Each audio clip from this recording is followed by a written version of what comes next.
I'm going to tell you something that might sound crazy right now.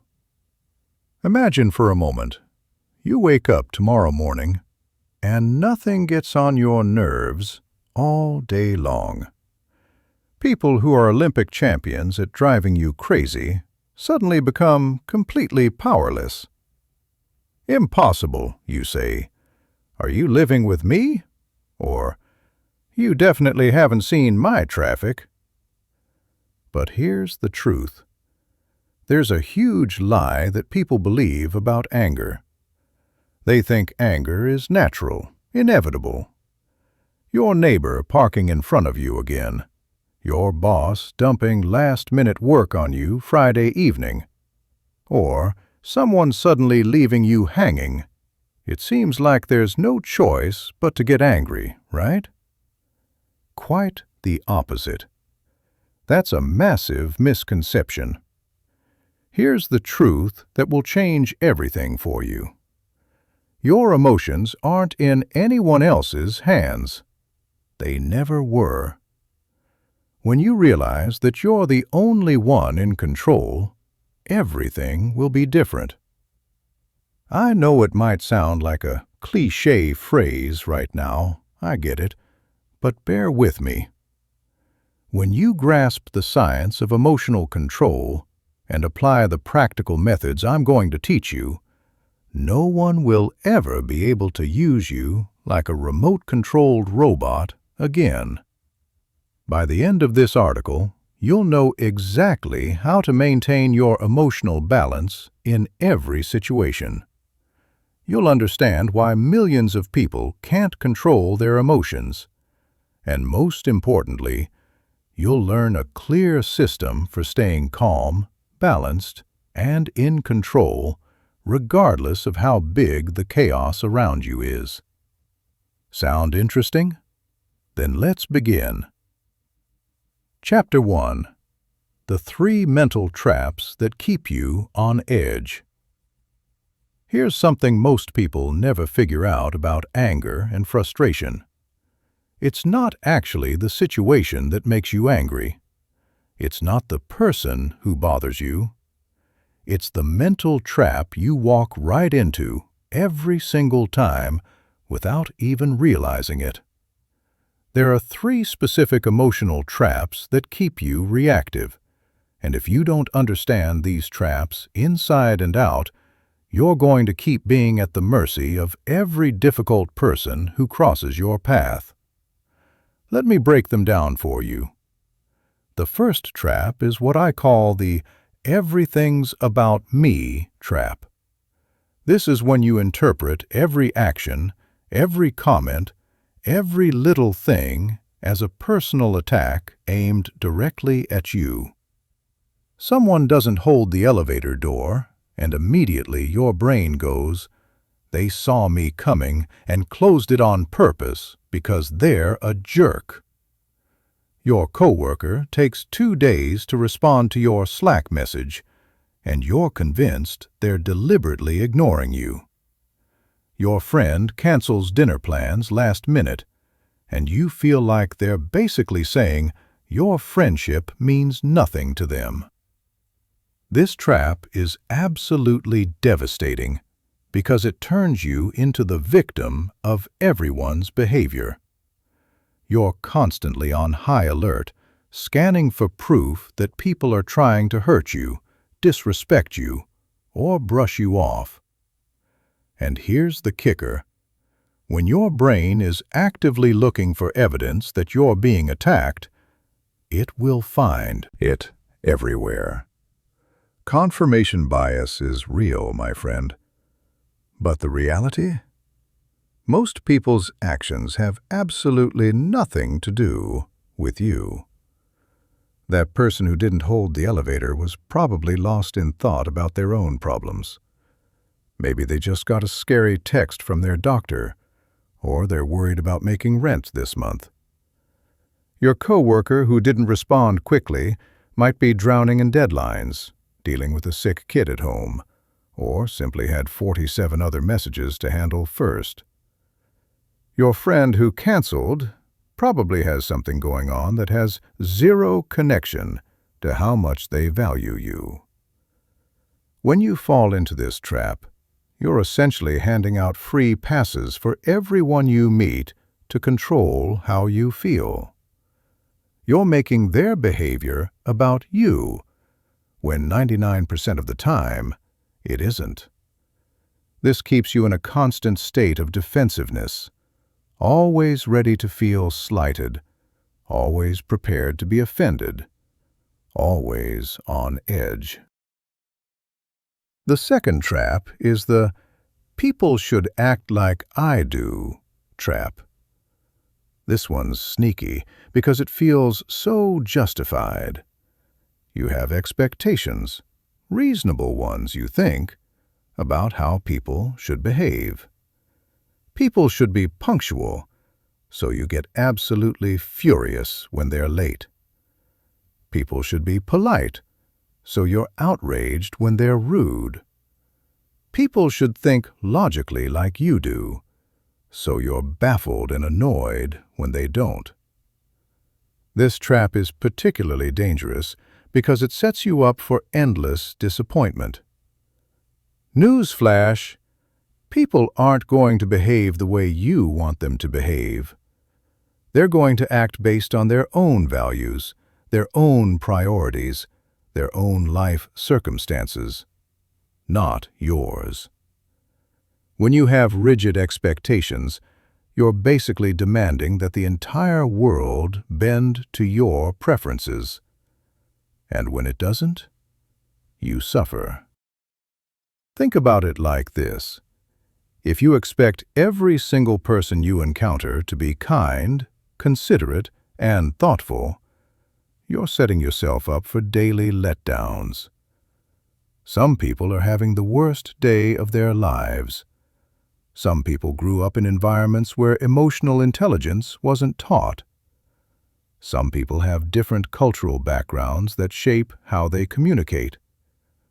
Some people are dealing with stress, trauma, or mental health challenges that affect every interaction they have.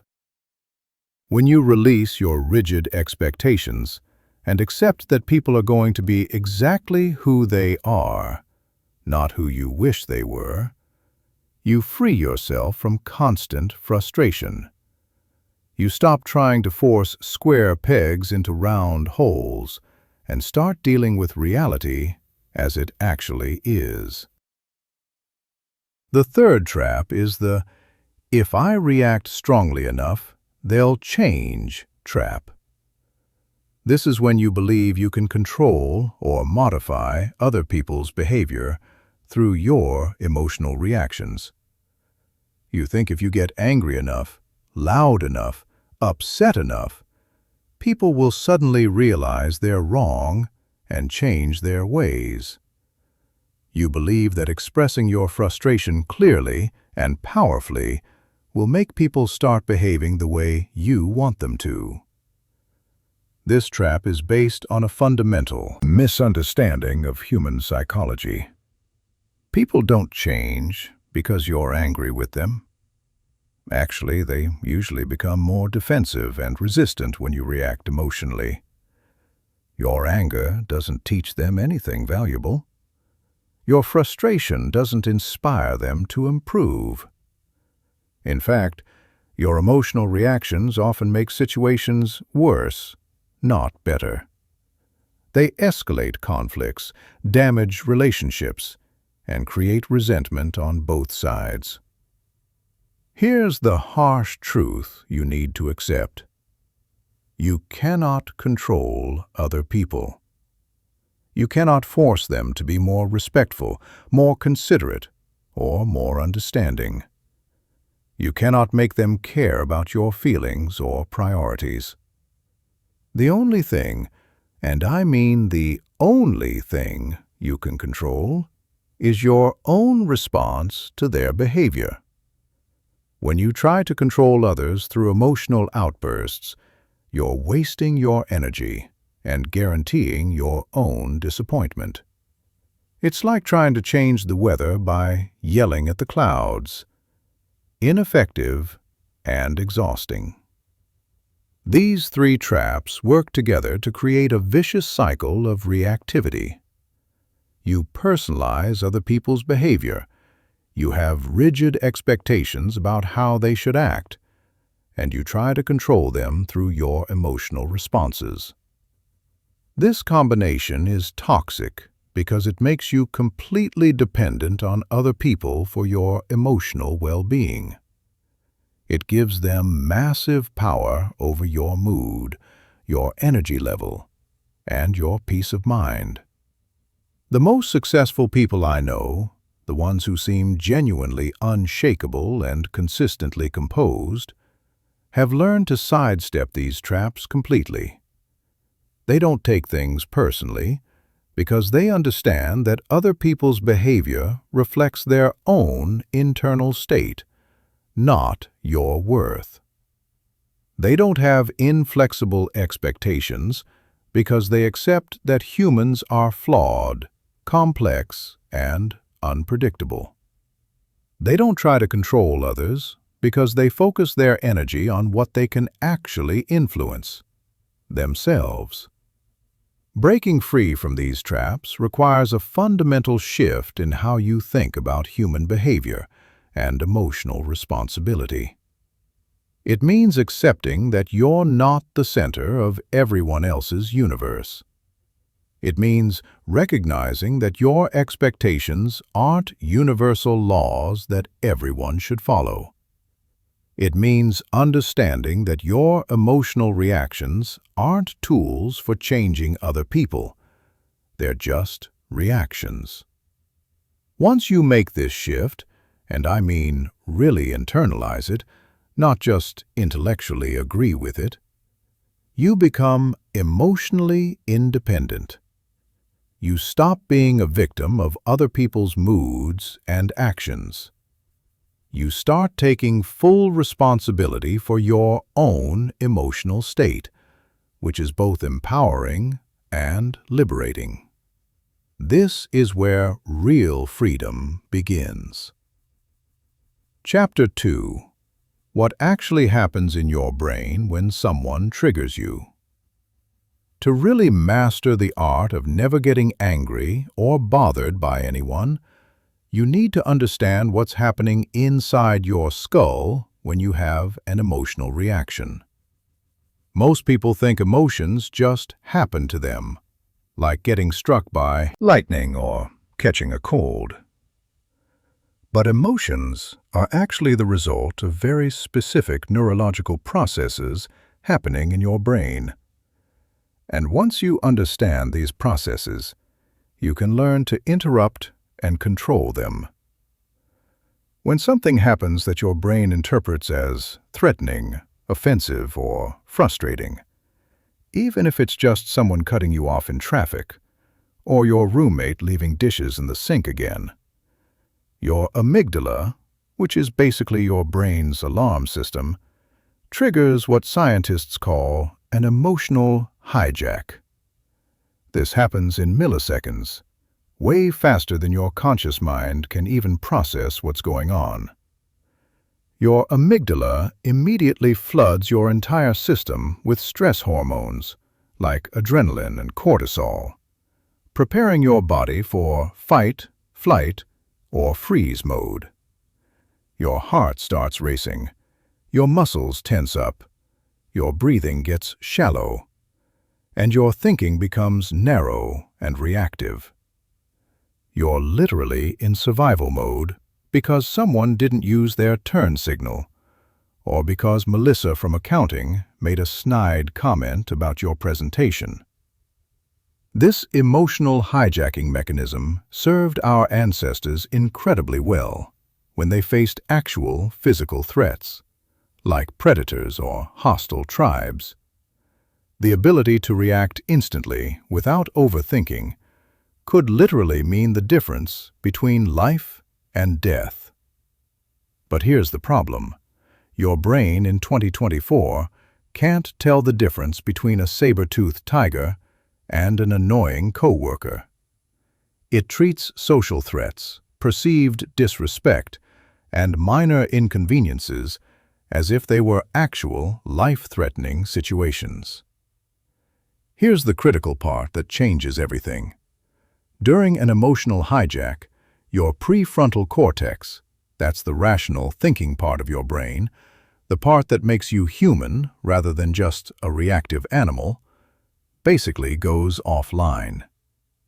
This is why people say and do things they deeply regret when they're angry. It's why intelligent, reasonable people can become completely irrational and destructive when they're emotionally triggered. Their higher-order thinking has been temporarily disabled by their primitive survival systems. The initial chemical flood of the hijack typically lasts about 6 to 20 seconds, but the effects can linger for hours or even days. During this time, you're literally not thinking clearly.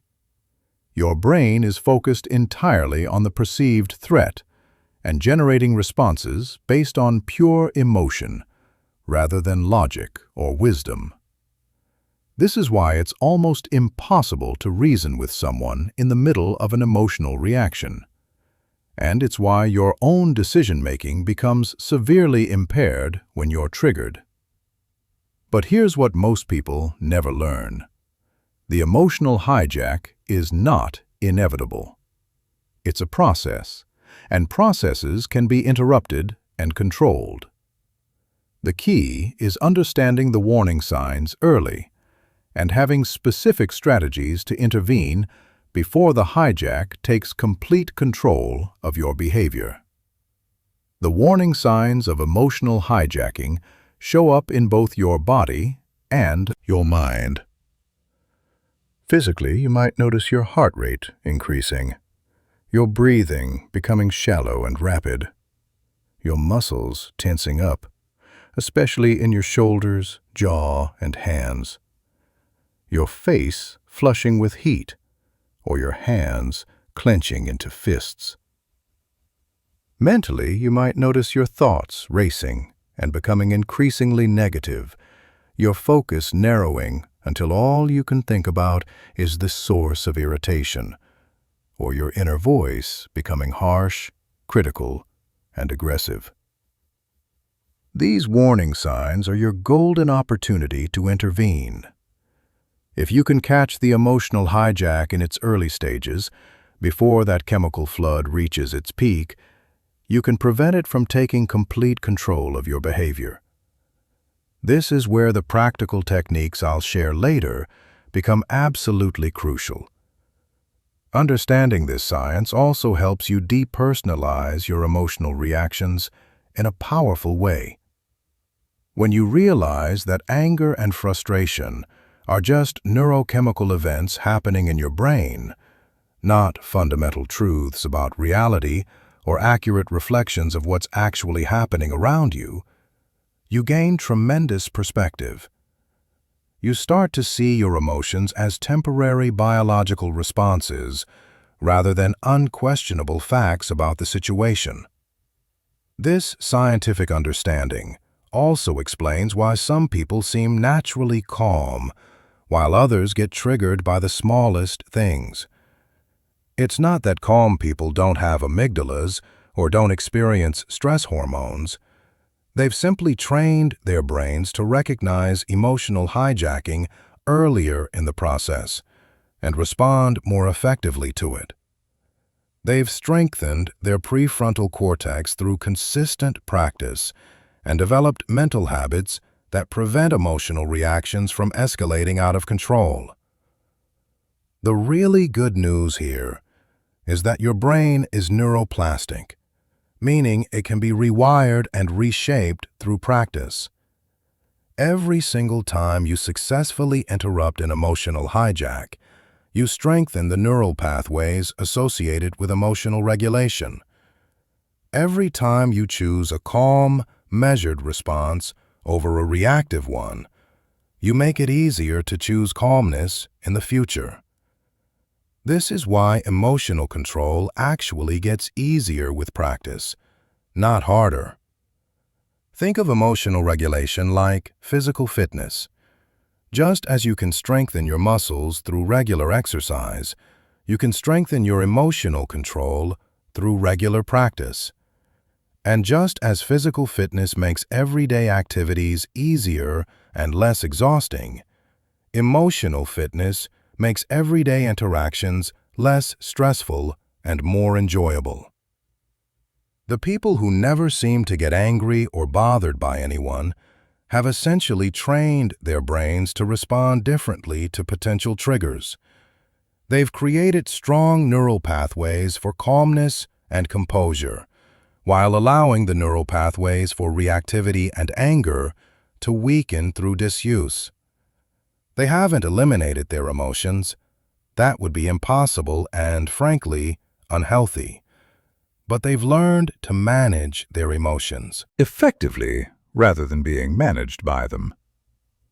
This distinction is really important because many people mistakenly think emotional control means becoming emotionless or suppressing your feelings. That's not what we're aiming for here at all. Emotions are incredibly valuable sources of information. They tell you about your values, your boundaries, and your genuine needs. The goal isn't to eliminate emotions, but to respond to them consciously and strategically, rather than reactively and destructively. When you truly understand the science of emotional hijacking, you realize that emotional control isn't about willpower, personality type, or some innate gift that certain people are born with. It's about knowledge and technique. It's about understanding your brain's automatic responses and deliberately developing better ones through consistent practice. Anyone can learn these skills, regardless of their temperament, their upbringing, or their past experiences with anger management. Chapter 3. The Power Pause. Your first defense against reactivity. The most powerful technique for preventing emotional hijacking is also the simplest one you'll ever learn. I call it the power pause, and it's your absolute first line of defense against reactive behavior that you'll regret later. The power pause is based on a principle that sounds simple but changes everything. Between what happens to you and how you respond, there's a space. In that space lies your power to choose your response. And in that choice lies your growth, your freedom, and your dignity. Most people react automatically, like programmed robots. Something happens, and they immediately respond based on whatever emotional state they're in. Someone criticizes them, and they instantly defend themselves. Someone cuts them off in traffic, and they lay on the horn aggressively. Someone disagrees with them, and they argue back. This automatic reactivity is what keeps them trapped in emotional cycles and gives other people control over how they feel. The power pause breaks this automatic pattern wide open. It creates space between what happens to you and how you respond to it. In that space, you regain your power. You remember that you have choices. You reconnect with your values and your long-term goals. You allow your prefrontal cortex, that rational thinking part of your brain, to come back online, so you can respond from wisdom rather than raw emotion. Here's exactly how the power pause works in practice. The moment you notice any sign of emotional activation, any hint that you're becoming angry, frustrated, or bothered, you implement an immediate pause. This pause can be as short as 3 seconds or as long as several minutes, depending on how intense your emotional reaction is and what kind of situation you're in. During the pause, you don't try to solve the problem or figure out what to say next. You don't analyze the situation or justify your feelings to yourself. You simply create space. You breathe. You allow that initial chemical flood of the emotional hijack to subside without acting on it. This is crucial. The first level of the power pause is what I call the breath pause. When you notice emotional activation starting, you immediately take 3 deep, slow breaths. This isn't just a relaxation technique, though it does help calm your nervous system. More importantly, it's a pattern interrupt. It breaks the automatic connection between trigger and reaction that's been running your emotional life on autopilot. Here's how to do the breath pause effectively. Inhale slowly through your nose for a count of 4. Hold that breath for a count of 4. Then exhale slowly through your mouth for a count of 6. Notice that the exhale is longer than the inhale. This is intentional. The longer exhale activates your parasympathetic nervous system, which is responsible for your body's rest and digest response. This directly counteracts the fight or flight activation of emotional hijacking. While you're breathing, focus entirely on the physical sensation of the breath. Feel the air entering your nostrils, filling your lungs, and leaving your body. This mindful focus prevents your mind from spinning stories about what just happened or what you should do next. It anchors you firmly in the present moment and gives your rational brain precious time to come back online. The second level is the physical pause. If 3 breaths aren't enough to regain your composure, and sometimes they won't be, you implement a physical pause. This might mean excusing yourself from a conversation, taking a quick walk around the block, going to the bathroom, or simply changing your physical position from sitting to standing, or vice versa. Movement helps metabolize those stress hormones that are flooding your system during emotional activation. The physical pause is particularly important in heated conversations or confrontational situations. When you feel your anger rising, when you notice yourself wanting to say something hurtful or defensive, that's your cue to create physical space immediately. You might say something like, "I need a moment to gather my thoughts about this," or "Let me take a short break and come back to this conversation with a clearer head." Many people resist the physical pause because they think it makes them look weak, or because they don't want to give the other person the last word. But the physical pause is actually a sign of tremendous strength and self-awareness. It shows that you're in control of yourself and that you're committed to handling the situation effectively, rather than just venting your emotions all over everyone.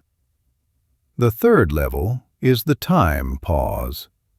For more intense emotional reactions or complex situations that have lots of moving parts, you might need hours or even days to fully process your feelings and determine the best response.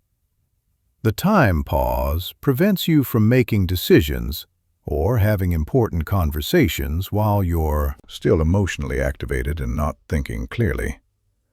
During a time pause, you might tell someone, "This is really important to me, and I want to give it the careful consideration it deserves. Can we continue this conversation tomorrow?" Or you might simply wait before responding to an email or text message that triggered you. The time pause ensures that your responses come from a place of clarity and wisdom, rather than raw reactivity. The key to making the power pause truly effective is practicing it before you desperately need it. Most people only try to pause when they're already highly activated, and by that point, it's much harder to interrupt the emotional hijacking process that's already in full swing. Instead, practice pausing during low-level irritations throughout your day, When someone takes forever at the checkout line in front of you, when you're stuck in traffic, when you receive a mildly annoying email from a coworker. Use these small situations to strengthen your pause reflex. The more you practice pausing during minor irritations, the more automatic it becomes during major provocations. You're literally rewiring your brain to choose pause over reaction as your default setting. It's also crucial to understand that the power pause is not about suppressing your emotions or pretending everything is fine when it's not. During the pause, you fully acknowledge your feelings without being controlled by them. You might say to yourself, "I notice I'm feeling really angry right now." Or, "I can feel frustration rising in my body." This acknowledgement validates your emotional experience while maintaining your ability to choose how you'll respond. The power pause also gives you precious time to remember your bigger picture goals. In the heat of the moment, it's incredibly easy to forget what's truly important to you. You might deeply value maintaining good relationships, but when you're angry, all you want to do is prove you're right and make the other person feel bad. You might value your reputation for being professional and composed, but when you're frustrated, you're sorely tempted to send a sarcastic email or make a cutting remark. The pause helps you reconnect with your values, so your responses align with who you want to be, not just how you feel in this particular moment. This alignment between your actions and your values is what creates genuine self-respect and long-term satisfaction, rather than the temporary satisfaction of winning an argument or putting someone in their place. Chapter 4. The Reframe Revolution: Changing Your Internal Narrative. Here's something that'll blow your mind. The way you interpret what happens to you completely determines how you feel about it. Two people can experience the exact same situation and have totally different emotional reactions based solely on how they're framing the experience in their minds. This is why reframing is one of the most powerful tools in your emotional control toolkit. When you change your internal narrative about what's happening, you literally change your emotional response to it. Most people don't even realize they're constantly telling themselves stories about other people's behavior. Your friend doesn't text you back for 3 days, and you tell yourself a story that they're mad at you or don't care about the friendship anymore. A colleague takes credit for an idea you mentioned in a meeting, and you tell yourself they're deliberately trying to sabotage your career. Your partner forgets to pick up milk on the way home, and you tell yourself they don't listen to you or respect your needs. These internal stories feel like absolute facts, like objective reality. But they're actually interpretations, subjective narratives your brain creates to make sense of ambiguous situations. And since they're interpretations rather than facts, they can be consciously changed.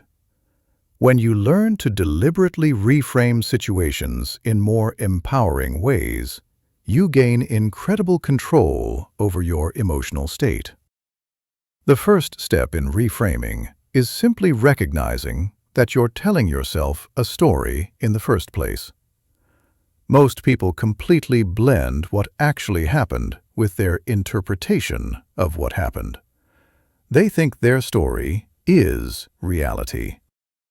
But what actually happened is just the bare facts. Your friend didn't text back for 3 days. A colleague presented an idea similar to yours. Your partner came home without milk. Everything else, the meaning you attach to these events, the motives you assign to other people, the implications you draw about their character or their feelings toward you, That's all your story. Once you recognize that you're telling yourself a story, you can consciously choose a better one. A story that serves you rather than one that makes you suffer. A story that empowers you rather than one that makes you a victim. A story that opens up possibilities rather than one that slams doors shut. Let me give you some real-world examples of how this works. Your manager gives you critical feedback on a report you submitted. Your immediate story might be, "She thinks I'm incompetent," or "She's impossible to please," or "She's trying to make me look bad in front of the team." These stories generate feelings of anger, resentment, hurt, and frustration. But you could completely reframe the situation. Alternative story 1. She's invested in my professional growth and wants to help me produce even better work. This story generates feelings of gratitude and motivation. Alternative story 2. She has incredibly high standards because this project matters a lot to the company's success. This story generates feelings of respect and determination. Alternative story 3. She's under massive pressure from her own manager and is passing along feedback she received. This story generates feelings of empathy and understanding. Notice that all of these alternative stories could be true. You have absolutely no way of knowing your manager's real motives, her internal thought process, or the full context of her feedback. So why not choose the story that makes you feel better and motivates you to respond more effectively? Why torture yourself with the worst possible interpretation when more generous ones are equally plausible? Here's another example. You're driving, and someone cuts you off aggressively without signaling. Your immediate story might be, "That person is a complete jerk who doesn't care about anyone else's safety." This story generates anger, stress, and potentially dangerous road rage behavior. But you could reframe it instantly. Alternative story 1. That person is probably rushing to the hospital because of a family emergency and isn't thinking clearly. Alternative story 2. That person made a careless mistake and probably doesn't even realize they cut me off. Alternative story 3. That person is having a really difficult day, and their judgment is impaired by whatever they're dealing with. These reframes don't excuse dangerous driving, and they don't mean you shouldn't drive defensively. But they prevent you from carrying anger and stress that doesn't serve you in any way. They help you respond from a place of understanding and compassion rather than rage and vindictiveness. The key to effective reframing is finding alternative stories that are both plausible and empowering. They don't have to be the most likely explanation. You're not trying to win a debate about objective truth here. They just have to be possible, and they have to move you toward a more resourceful emotional state. There are several powerful reframing techniques you can deploy in different situations. The first is the ignorance reframe. Instead of assuming that people who behave badly are malicious, selfish, or cruel, assume they're simply ignorant. They don't know better. They haven't been taught better social skills or emotional intelligence. They're doing the absolute best they can with their current level of awareness and capability. This reframe generates compassion and understanding instead of anger and judgment. The second is the pain reframe. Instead of assuming that difficult people are trying to hurt you, assume they're in significant pain themselves. Hurt people hurt people. It's one of the most reliable patterns in human behavior. People who are consistently rude, aggressive, or inconsiderate are almost always dealing with their own deep stress, insecurity, trauma, or emotional wounds. This doesn't excuse their behavior, but it helps you respond with empathy rather than defensiveness or counterattack. The third is the learning reframe. Instead of seeing difficult situations as problems or personal attacks, see them as valuable opportunities to practice and strengthen your emotional regulation skills. Every challenging person is essentially a free personal trainer helping you become stronger and more skilled. Every frustrating situation is a chance to prove to yourself that you can stay calm and composed, no matter what's happening around you. This reframe turns potential sources of anger into sources of growth. The fourth is the temporary reframe. Instead of seeing someone's bad mood or difficult behavior as a permanent characteristic of who they are, see it as a temporary state they're passing through. Everyone has bad days. Everyone deals with stress and challenges that temporarily affect their behavior. The person who's rude to you today might be kind and helpful tomorrow. This reframe prevents you from writing people off or holding grudges based on limited interactions during their worst moments. The fifth is the growth reframe. Instead of seeing criticism or feedback as attacks on your character or competence, see them as information that can help you improve and develop.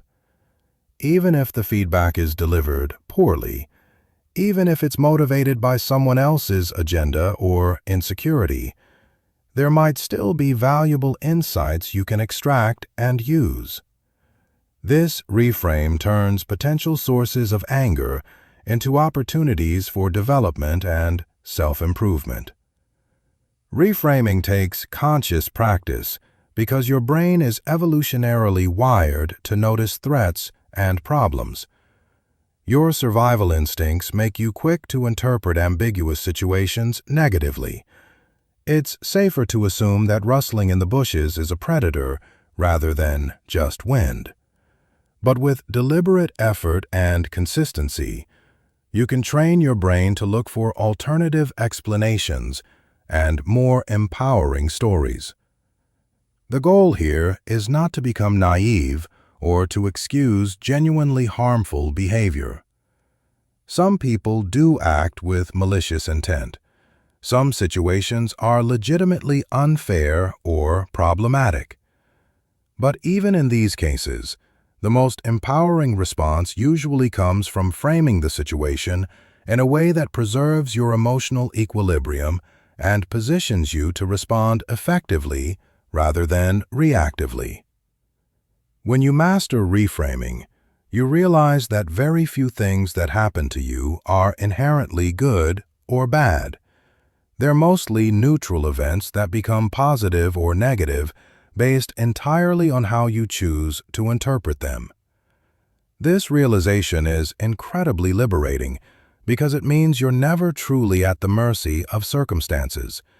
You always have the power to choose a story that serves you, supports your well-being, and aligns with your values. Chapter 5. The Detachment System. Becoming emotionally independent. The ultimate goal of emotional control isn't just managing your reactions in isolated moments. It's developing a deep, unshakable sense of emotional independence. This means that your emotional state is determined by your own choices, values, and internal resources, not by other people's behavior or external circumstances. It means that while you can still be affected by what happens around you, you're never controlled by it. Most people live in a state of emotional dependence. Their mood depends entirely on how others treat them. Their self-esteem rises and falls based on external validation or criticism. Their stress levels depend on whether things go according to their plans. This emotional dependence makes them incredibly vulnerable to every person they encounter and every situation they face. It gives other people enormous power over their inner experience, their peace of mind, and their overall quality of life. Emotional independence is fundamentally different. It's the ability to maintain your emotional equilibrium regardless of what's happening around you. And let me be crystal clear. This isn't indifference or disconnection from others. It's not becoming cold, uncaring, or robotic. It's developing an inner stability that allows you to care deeply while also remaining unshakable. It's being able to love fully while not being destroyed when that love isn't returned. It's being able to engage passionately with your work while not being devastated by setbacks or criticism. The foundation of emotional independence is understanding the fundamental difference between what's in your control and what's not. You cannot control other people's behavior, ever. But you can absolutely control your response to it. You cannot control external circumstances, the economy, the weather, other people's choices. But you can control your attitude toward them. You cannot control what happens to you, but you have complete control over what you do about it. This understanding leads to what I call the detachment system. Detachment doesn't mean you don't care about outcomes, relationships, or results. It means you don't attach your emotional well-being to things you fundamentally cannot control. You care deeply about your work, but you don't attach your self-worth to whether your manager appreciates you or gives you the recognition you deserve. You care about your relationships, but you don't attach your happiness to whether others always treat you well or meet your expectations. The first principle of the detachment system is emotional self-sufficiency. This means you meet your own emotional needs rather than depending on others to meet them for you. If you need validation, you validate yourself through your own standards and values. If you need security, you create it through your own actions, decisions, and mindset. If you need love, you start by genuinely loving and accepting yourself unconditionally. Most people seek these emotional needs from external sources, which makes them vulnerable to constant disappointment and even manipulation. They need their boss to appreciate them to feel valuable. They need their friends to include them in social activities to feel worthy. They need their romantic partner to constantly reassure them to feel secure. This dependence creates chronic anxiety and resentment because other people cannot and will not always provide what you need exactly when you need it. When you become emotionally self-sufficient, you can genuinely enjoy validation, appreciation, and love from others without desperately needing them to maintain your emotional stability. This makes your relationships healthier and more enjoyable. Because you're not constantly seeking something from other people, you're able to give and receive from a place of genuine abundance rather than desperate neediness. The second principle is outcome independence. This means that while you work diligently toward your goals and preferences, you don't attach your emotional state to whether you achieve them. You strongly prefer that people treat you with respect and consideration, but you don't need them to in order to maintain your self-respect and inner peace. You want your projects to succeed, but you don't need them to succeed in order to feel successful as a person. Outcome independence doesn't mean you don't care about results or that you don't work hard to achieve your goals. It means your emotional well-being doesn't rise and fall dramatically with external outcomes. You maintain your inner stability regardless of what happens, because you know that your fundamental value as a person is not determined by external circumstances, achievements, or other people's opinions. This principle is particularly powerful when dealing with difficult people, because it completely removes their ability to manipulate or control you through their behavior. If someone is rude to you and you desperately need their approval to feel good about yourself, their rudeness has immense power over you. But if you're outcome independent, their behavior becomes largely irrelevant to your emotional state. They can be as rude as they want, and it doesn't shake your inner peace or self-worth. The third principle is identity independence.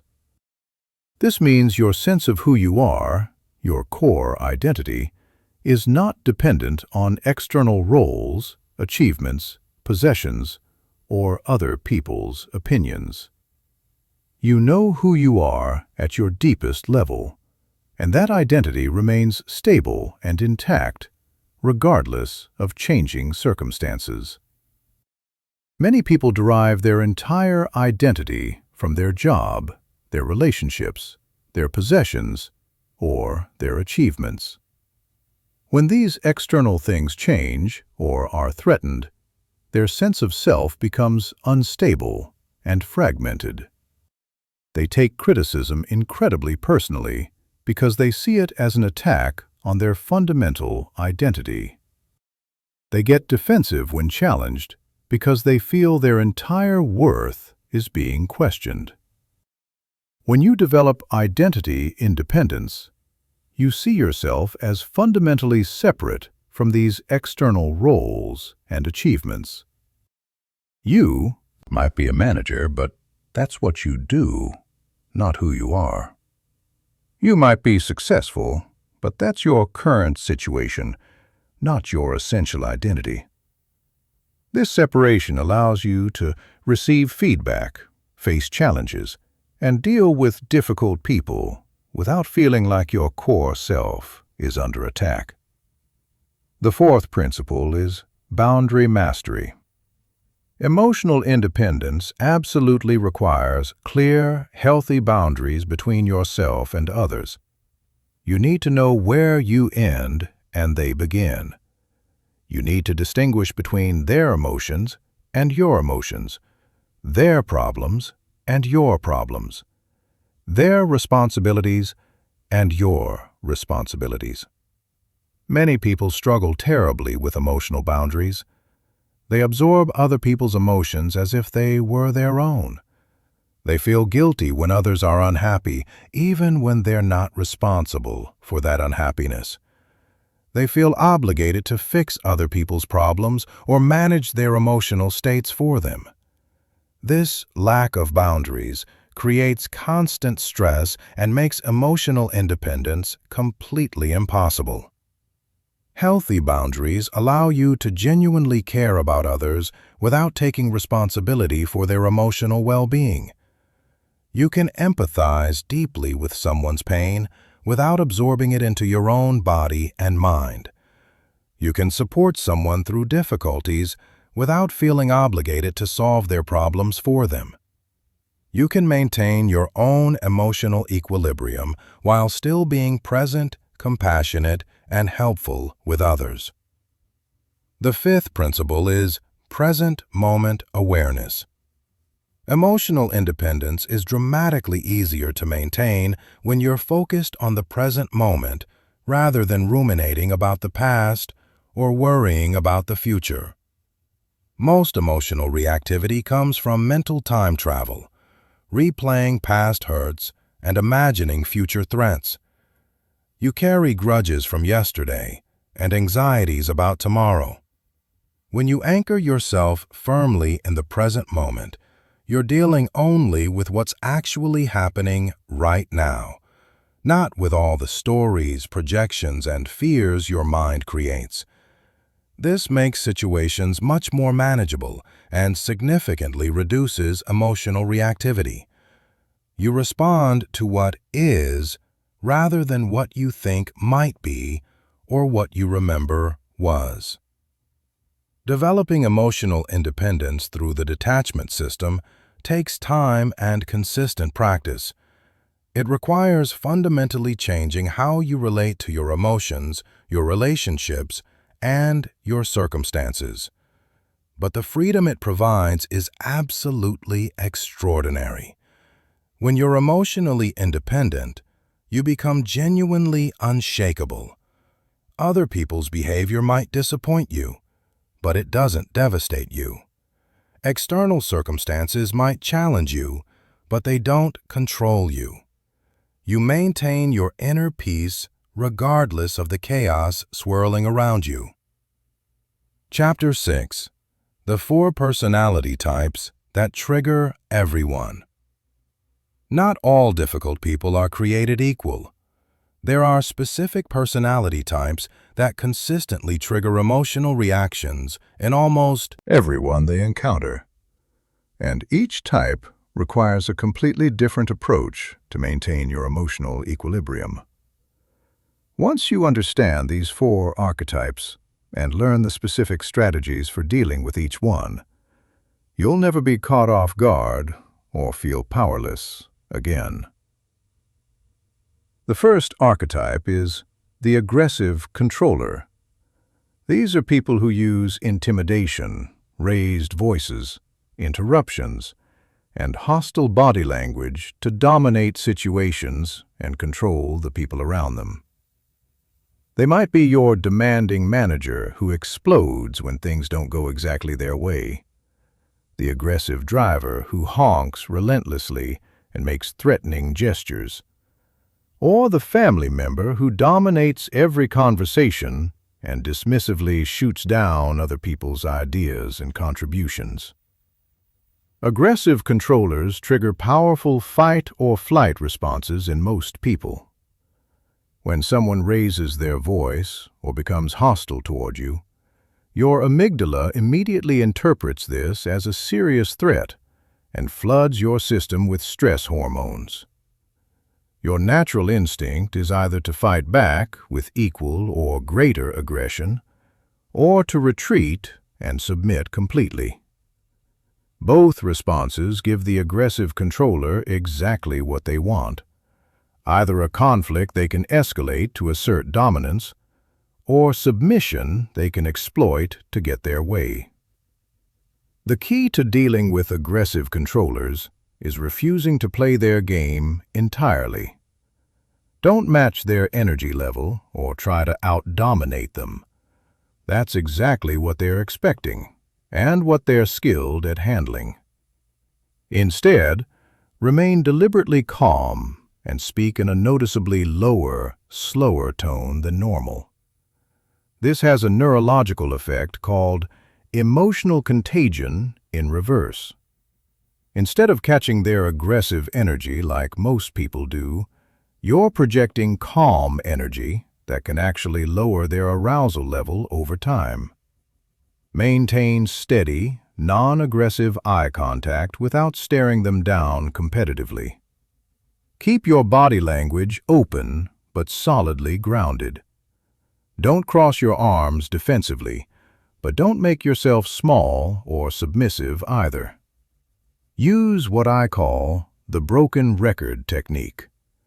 Pick one simple, reasonable statement and repeat it calmly and consistently, no matter how much they escalate. For example, I understand you're upset, and I genuinely want to find a solution that works for both of us. Just keep coming back to that, calmly and steadily, like a lighthouse in a storm. The second archetype is the passive-aggressive manipulator. These people express their anger, frustration, and resentment indirectly through sarcasm, the silent treatment, deliberate inefficiency, forgetting commitments, or subtle sabotage. They might be the coworker who agrees to help you but then repeatedly forgets or does such a poor job you have to redo it yourself. The romantic partner who says they're fine but then punishes you with coldness and distance. Or the friend who makes cutting jokes at your expense and then insists they were just kidding when you react. Passive-aggressive manipulators are particularly frustrating and crazy-making because their behavior is deeply ambiguous. You know something is wrong. You can feel the hostility. But when you address it directly, they deny there's any problem at all. This makes you question your own perceptions and often leads to explosive anger when you finally reach your breaking point. The strategy for dealing with passive-aggressive manipulators is radical transparency combined with firm boundary setting. Call out the behavior directly, calmly, and specifically without being accusatory. I notice that every time we discuss this particular topic, you say you're fine, but then you seem distant and cold for days afterward. I'd genuinely prefer if you could tell me directly what's bothering you so we can address it openly. Don't let them gaslight you into thinking you're imagining things or being too sensitive. Set clear, specific consequences for passive-aggressive behavior and follow through consistently every single time. If someone repeatedly says they'll do something but forgets, stop relying on them entirely and find alternative solutions. Don't reward their manipulation with emotional reactions, extra attention, or by trying harder to please them. This only reinforces the dysfunctional pattern. The third archetype is the emotional drain. These are people who constantly complain, dramatize minor problems, seek attention through manufactured crisis, and systematically drain the energy of everyone around them. They might be the coworker who has a new crisis or emergency every single day. The friend who calls constantly to vent about the same problems over and over without ever taking advice or making changes. Or the family member who turns every gathering into an impromptu therapy session about their latest tragedy or grievance. Emotional drains trigger two problematic responses in most people. Either you become their unpaid therapist, constantly trying to fix their problems and manage their emotions for them, or you become frustrated, resentful, and judgmental about their constant negativity and victim mentality. Both responses drain your energy and emotional reserves significantly. The approach for emotional drains is compassionate detachment. You can genuinely care about their well-being without taking responsibility for their emotional state or trying to fix their lives for them. Set clear time limits for conversations up front.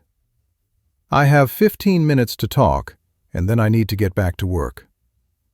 Don't try to solve their problems or offer advice unless they specifically ask for it, and even then, limit yourself to 1 or 2 suggestions maximum. Use the broken record technique here too, but to redirect rather than to stand firm. That sounds really challenging, and I hope you find a solution. I need to focus on something else right now. Practice strong emotional boundaries by not absorbing their negative energy as your own. You can listen attentively without taking on their emotions as if they were yours. The fourth archetype is the narcissistic attention seeker. These people need to be the absolute center of attention at all times. They interrupt others constantly, monopolize conversations, exaggerate their achievements dramatically, and become hostile or sulky when they're not getting enough focus and admiration. They might be the colleague who takes credit for team accomplishments, the acquaintance who turns every story you tell into a bigger, more dramatic story about themselves, or the social media connection who constantly posts dramatic updates designed to generate sympathy, concern, or admiration. Narcissistic attention seekers trigger frustration because they seem completely oblivious to social norms, other people's needs, and basic courtesy. You want to call them out, correct their exaggerations, or find ways to get proper recognition for your own contributions. These responses often backfire spectacularly because they provide exactly the attention and drama that narcissistic people crave and feed on. The strategy for dealing with narcissistic attention seekers is strategic disengagement. Don't compete for attention or try to correct their stories and claims. Instead, give them brief, polite acknowledgement, and then smoothly redirect your attention elsewhere.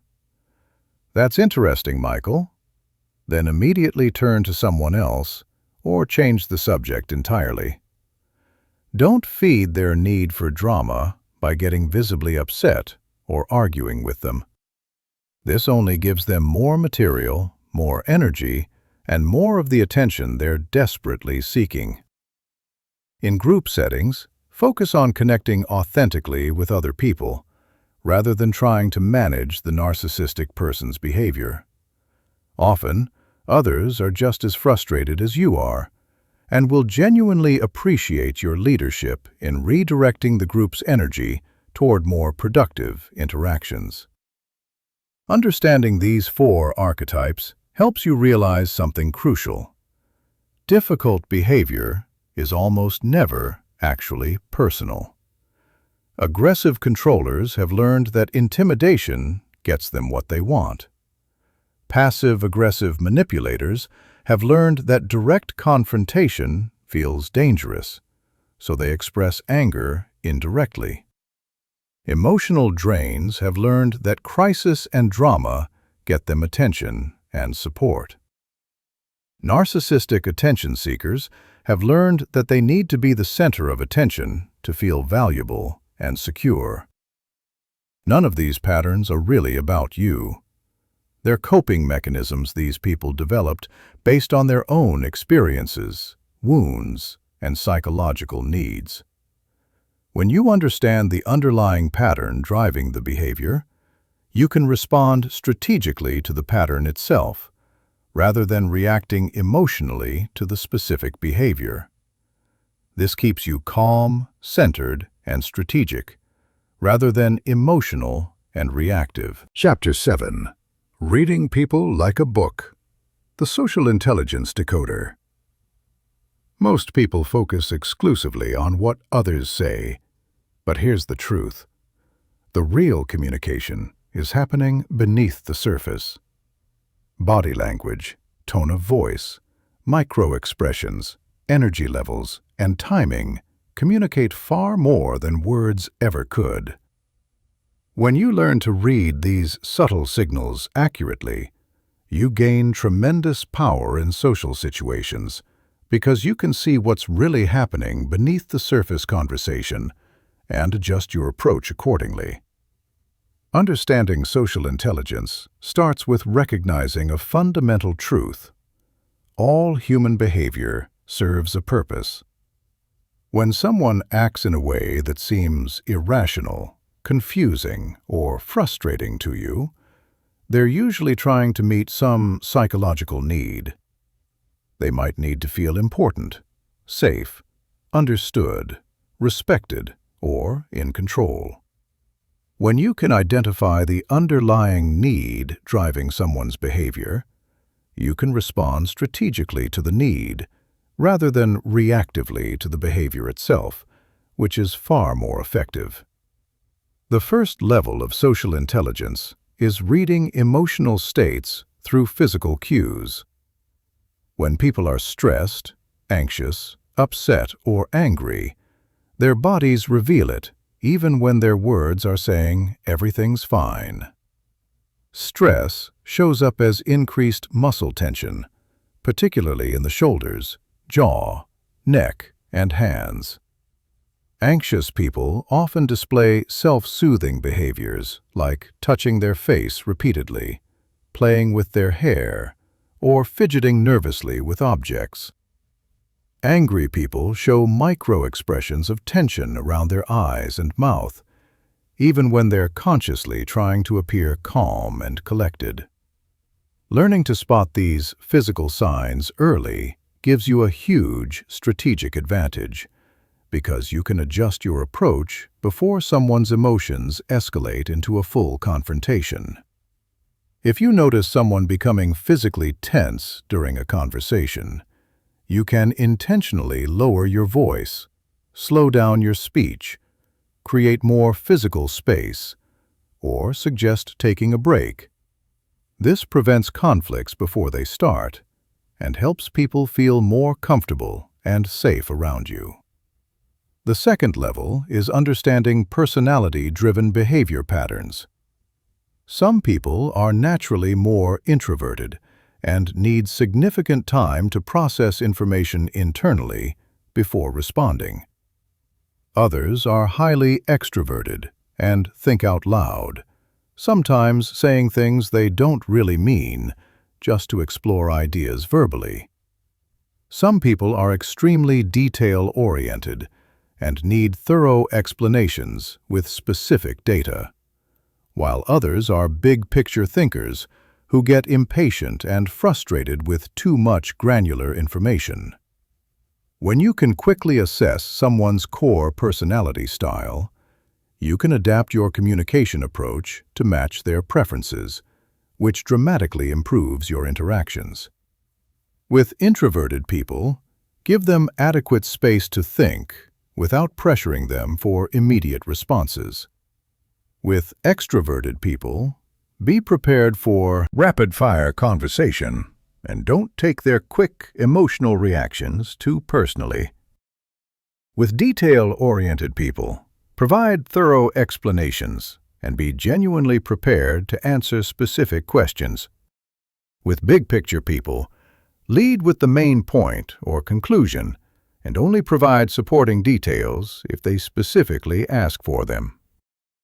The third level is recognizing power dynamics and social hierarchies.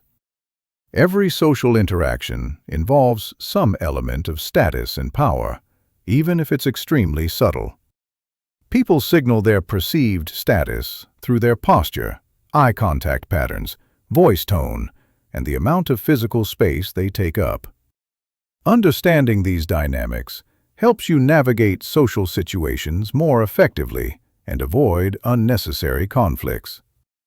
High-status individuals typically display open, expansive body language, make direct and sustained eye contact, speak with confident and authoritative voice tones, and take up more physical space without apologizing for it. They interrupt others more frequently and fully expect to be listened to when they speak. Lower-status individuals often display more closed and protective body language, avoid prolonged direct eye contact, speak with less confident tones, and make themselves physically smaller. This doesn't mean that high-status behavior is inherently better, or that you should always try to appear high status. It means you should be consciously aware of these dynamics so you can respond appropriately and strategically. If you're dealing with someone who desperately needs to feel high status for psychological reasons, you can give them that feeling without compromising your own position or dignity. If you're dealing with someone who feels low status and insecure, you can help them feel more comfortable, respected, and confident through your behavior. The fourth level is detecting deception and incongruence. When people's words don't match their true feelings or intentions, their bodies usually reveal the discrepancy, if you know what to look for.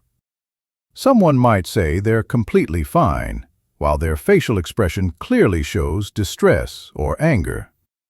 They might claim to agree enthusiastically with you, while their body language screams resistance or disagreement. Learning to spot these incongruences helps you understand what people really think and feel, not just what they're willing or able to say out loud. Common signs of incongruence include mismatched facial expressions, where someone's mouth is saying one thing, but their eyes are saying something completely different. Voice-body mismatches, where someone's words are positive, but their tone or posture is negative. Timing inconsistencies, where someone's emotional reactions are noticeably delayed or seem forced and artificial. When you notice incongruence, don't immediately call it out directly in an accusatory way. Instead, create safe space for the person to express their real feelings without judgment. Ask open-ended questions like, "How are you really feeling about this?" Or, "Is there something else you'd like to discuss?" Often people aren't fully aware of their own emotional state, or they feel unsafe expressing their true feelings initially. The fifth level is understanding cultural and contextual communication styles. Different cultures, generations, professional environments, and social contexts have vastly different norms for emotional expression, directness, and social interaction. What seems rude or aggressive in one context might be perfectly normal in another. What seems friendly and appropriate in one setting might be too informal or unprofessional in another. Developing cultural sensitivity helps you avoid misinterpreting others' behavior and prevents you from triggering negative reactions unintentionally. Before judging someone's communication style harshly, always consider their background and the context you're operating in. What might seem like blatant disrespect could actually be a cultural difference in communication style.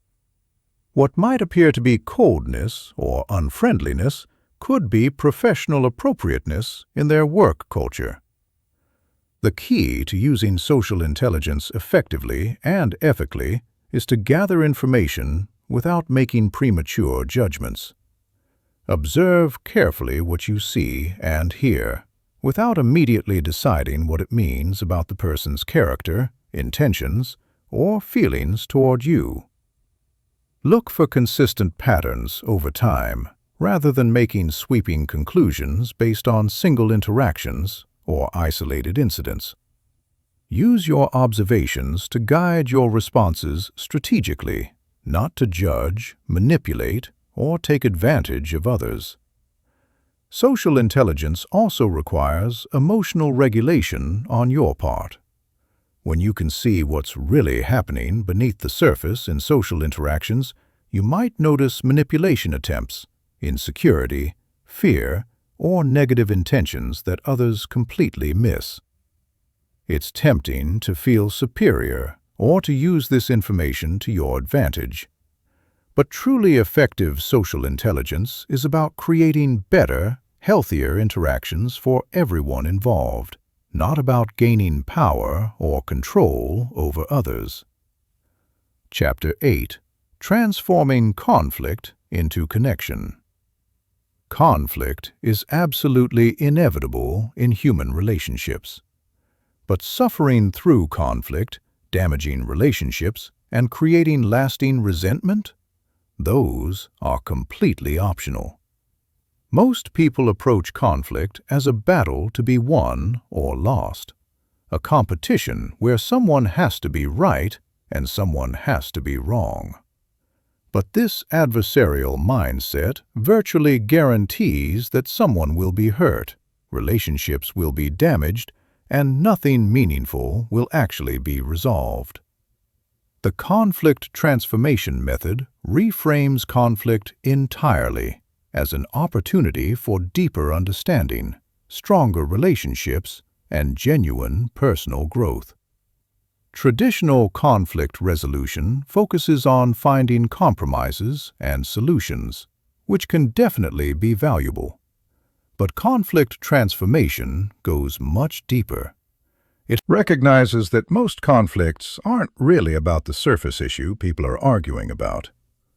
They're about underlying needs, core values, deep fears, and past experiences that create emotional charge around specific situations.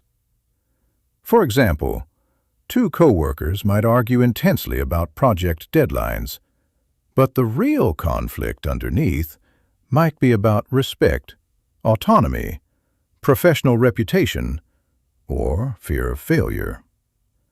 A romantic couple might fight repeatedly about household chores, but the underlying issue might be about feeling valued, appreciated, or supported in the relationship. A parent and teenager might battle constantly over curfew rules, but the deeper conflict is about independence, trust, and safety. The first principle of conflict transformation is shifting focus from positions to interests. Positions are what people say they want on the surface. I need you to be home by 10 p.m. I deserve a promotion this year. You need to clean up after yourself immediately. Interests are the underlying needs and concerns that drive these surface demands. Safety, recognition, respect, fairness, autonomy, trust. When you focus on interests rather than rigid positions, you often discover that people's underlying needs aren't actually in conflict at all. The parent wants their teenager to be safe and make good decisions. The teenager wants to be trusted and have freedom to grow. Both of these needs can absolutely be met through creative solutions that rigid position-taking would never reveal. To identify real interests beneath stated positions, ask questions that go beneath the surface demands. Instead of arguing about what someone wants, explore genuinely why they want it. Help me understand what's most important to you about this. What would need to happen for you to feel good about this situation? What are you most concerned about here? The second principle is emotional validation before problem solving. Most people try to resolve conflicts by immediately jumping into negotiations, compromises, and solutions. But this approach consistently fails when people are emotionally activated. When someone feels angry, hurt, dismissed, or misunderstood, their rational problem-solving abilities are severely compromised. They need emotional acknowledgement before they can engage productively in dialogue.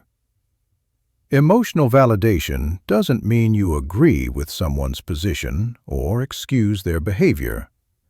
It means you genuinely acknowledge their feelings and demonstrate that you understand their experience. I can see that you're really frustrated about this situation. It sounds like you're feeling unheard and dismissed. I understand that this issue is really important to you. Validation has a remarkably powerful calming effect because it meets people's fundamental need to be understood and taken seriously. When people feel genuinely heard and acknowledged, their defensive reactions often decrease dramatically.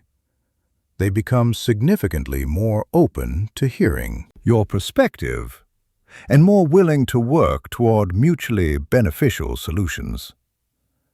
The third principle is collaborative exploration rather than adversarial debate. Traditional conflict approaches involve each side presenting their case forcefully and trying to convince the other side they're wrong. This creates a destructive win-lose dynamic, where someone has to be right and someone has to be wrong. Someone wins and someone loses. Collaborative exploration treats conflict as a shared puzzle to solve together as partners. Use language that emphasizes partnership and shared goals rather than opposition. Instead of, "You always interrupt me and never listen," try, "I've noticed we both get excited and sometimes talk over each other. How can we make sure we both feel heard?" Instead of, "Your idea won't work because of these obvious problems," try, "I'm having some concerns about that approach. Can we explore some alternatives together?" Ask questions that invite genuine exploration rather than questions that put people on the defensive. "What would make this work better for you?" is collaborative. "Why don't you just do it the right way?" is adversarial. "What am I missing about your perspective?" is open and curious. "How can you possibly think that?" is closed and judgmental. The fourth principle is taking responsibility for your own contribution to the conflict. Most people focus entirely on what the other person did wrong and what they need to change. But every conflict involves at least two people, and everyone contributes something to the dynamic, even if they're not primarily responsible.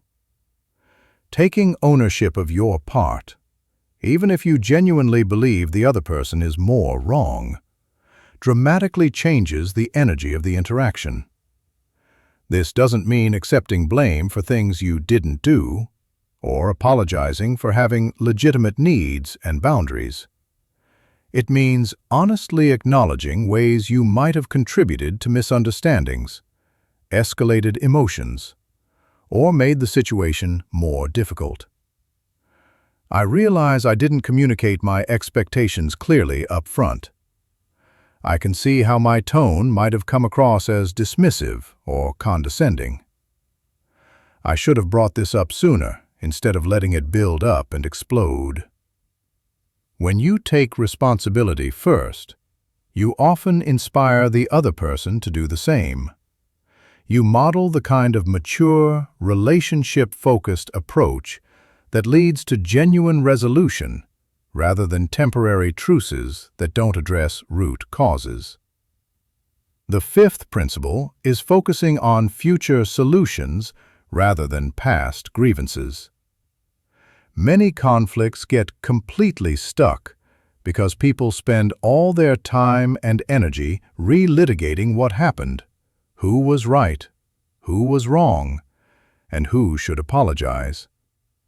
While it's important to understand what went wrong so you can learn from it, the ultimate goal should be preventing similar problems in the future, rather than just proving who was more justified in their reactions.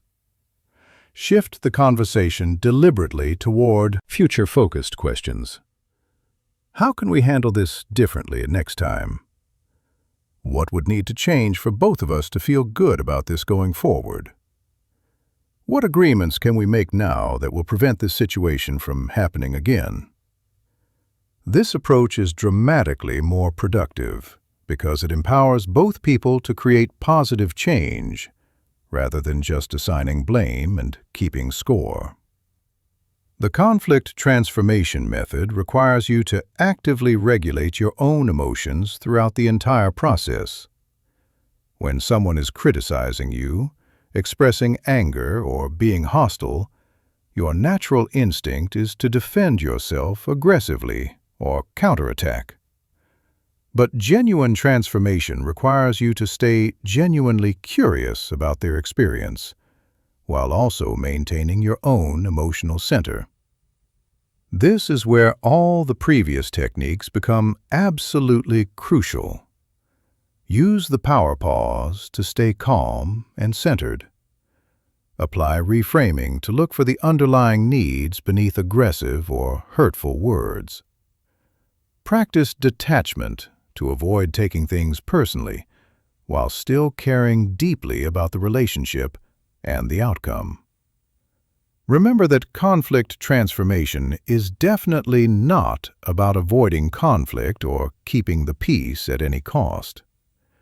Healthy conflicts can actually strengthen relationships significantly by addressing real issues, clearing up misunderstandings, and building trust through vulnerability. The goal isn't to eliminate conflict from your life, but to engage in it skillfully, with genuine respect for both people's needs and deep commitment to the relationship's long-term health and growth. Chapter 9. The Energy Management Blueprint. Your emotional state isn't just determined by what happens to you externally. It's profoundly influenced by your overall energy levels, stress management practices, and lifestyle choices. When you're physically depleted, emotionally drained, or mentally exhausted, you have dramatically less capacity for emotional regulation. The Energy Management Blueprint ensures that you consistently maintain the internal resources necessary to stay calm and composed, even in genuinely challenging situations. Most people think of emotional control as purely a mental skill, something that happens entirely in your mind. But it's actually a whole-body phenomenon that involves your physical state, your nervous system, and your overall health. Your brain uses enormous amounts of energy for emotional regulation. When your energy reserves are seriously low, your prefrontal cortex, the part responsible for rational thinking and impulse control, goes offline first. This is exactly why you're far more likely to snap at people, lose your temper, or get bothered by small things when you're tired, hungry, or stressed. The first component of energy management is physical energy optimization. This includes the obvious factors like getting adequate sleep, eating proper nutrition, and engaging in regular exercise. But it also includes less obvious factors like breathing patterns, posture, and managing environmental stressors. Sleep deprivation has an absolutely devastating effect on emotional regulation. When you don't get enough quality sleep consistently, your amygdala becomes hyperactive and oversensitive, while your prefrontal cortex becomes sluggish and ineffective. This combination makes you far more likely to perceive threats where none actually exist, and far less able to control your reactions to those perceived threats. Even a single night of poor sleep can significantly impair your ability to handle difficult people and stressful situations effectively. Create a sleep environment that genuinely supports quality rest. Keep your bedroom cool, completely dark, and as quiet as possible. Avoid all screens for at least an hour before bedtime, because blue light disrupts your natural sleep hormones. Establish a consistent sleep schedule, even on weekends, to regulate your circadian rhythms. If you struggle with racing thoughts at bedtime, keep a notebook next to your bed and write down anything you're worried about or need to remember. This helps clear your mind for restful sleep. Blood sugar stability is equally important for emotional regulation. When your blood sugar drops sharply, your body releases stress hormones to try to bring it back up. These stress hormones make you significantly more irritable, anxious, and reactive to everything around you. Eating regular balanced meals with adequate protein, healthy fats, and complex carbohydrates helps maintain stable energy levels throughout the day. Avoid the common trap of using excessive caffeine and sugar to manage energy crashes. While these can provide temporary boosts, they often lead to even larger crashes later, creating a vicious cycle of energy instability that makes emotional regulation dramatically more difficult. The second component is emotional energy conservation. Just as your body has limited physical energy, your mind has limited emotional energy. Every time you have to regulate a strong emotion, make a difficult decision, or resist an impulse, you use some of your finite emotional energy reserves. When these reserves are completely depleted, you become far more reactive and far less able to maintain your composure. One of the biggest drains on emotional energy is carrying unresolved emotional baggage from past interactions. If you had a frustrating conversation with a colleague in the morning, and you spend the entire rest of the day replaying it in your mind, imagining what you should have said, and rehearsing future confrontations, you're continuously draining your emotional energy. By the time you get home, you have almost nothing left for your family or personal activities. Learn to consciously process and release emotional experiences rather than carrying them with you indefinitely throughout your day. After any interaction that triggers strong emotions, take just a few minutes to deliberately process what happened. Acknowledge your feelings without harsh judgment. I'm feeling frustrated because that conversation didn't go the way I hoped. Then consciously choose to let it go. I did my best in that situation, and I'll handle it differently if it comes up again. The third component is attention management. Your attention is a precious, finite resource, and where you focus your attention dramatically affects your emotional state and resilience. If you spend your mental energy constantly focusing on things that frustrate, worry, or annoy you, you'll naturally feel frustrated, worried, and annoyed. If you consciously direct your attention toward things that inspire, energize, or calm you, you'll feel more positive and resilient.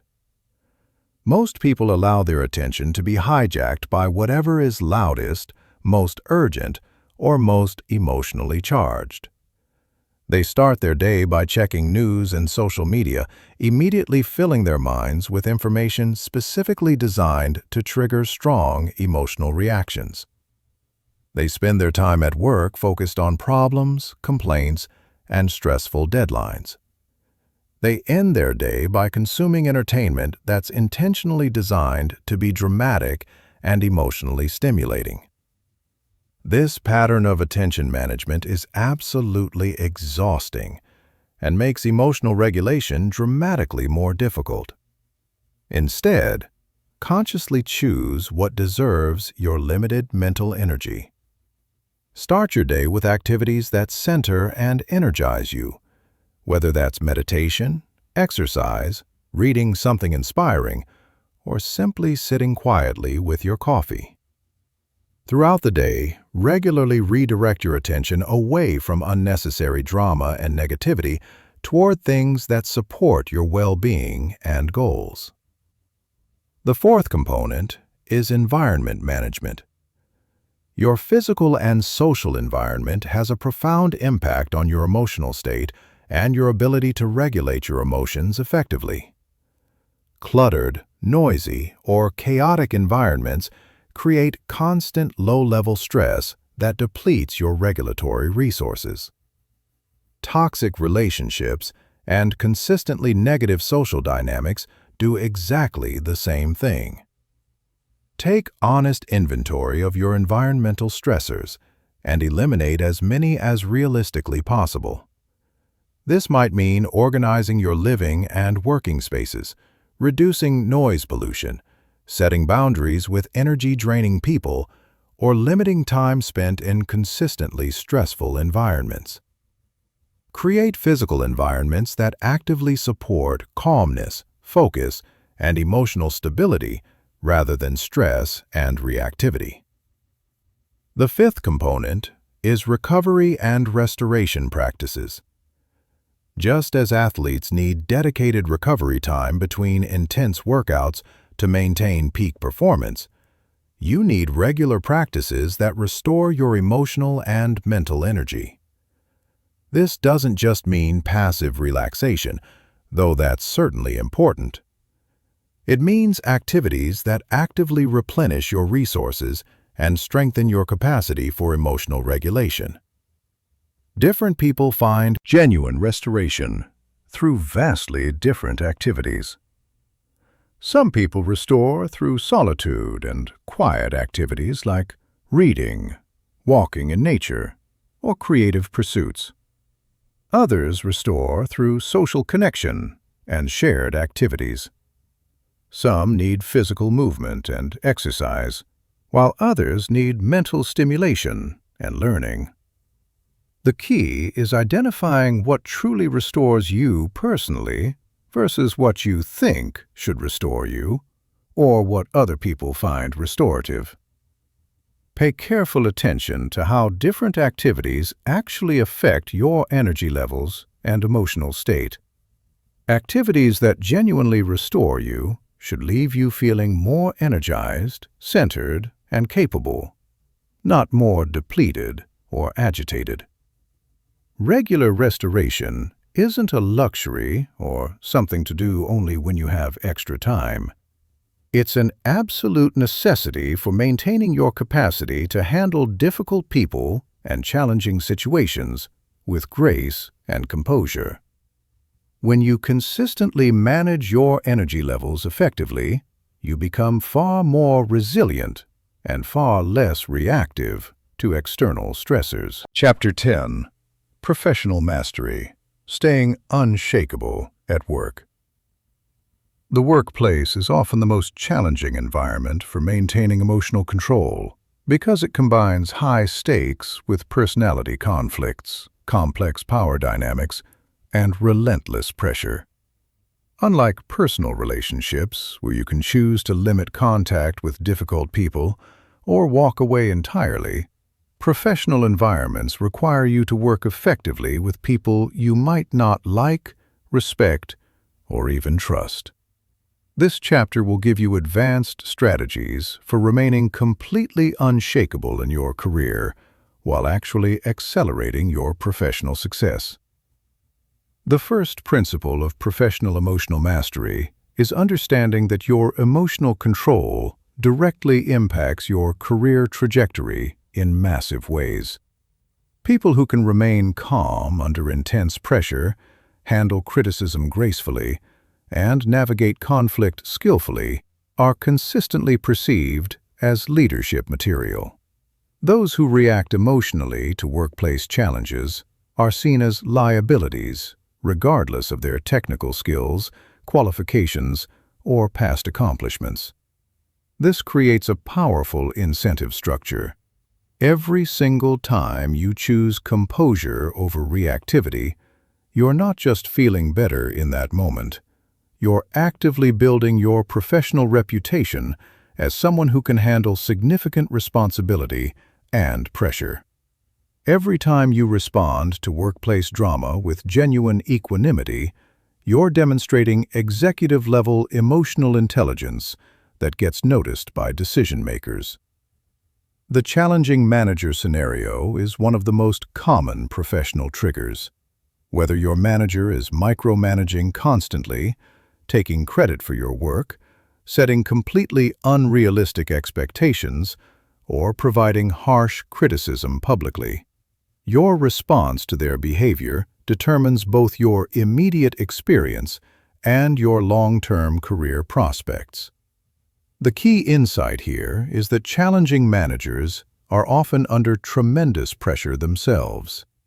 Their behavior is usually far more about their own stress, insecurities, performance anxieties, and pressure from their own superiors than about your actual capabilities or worth.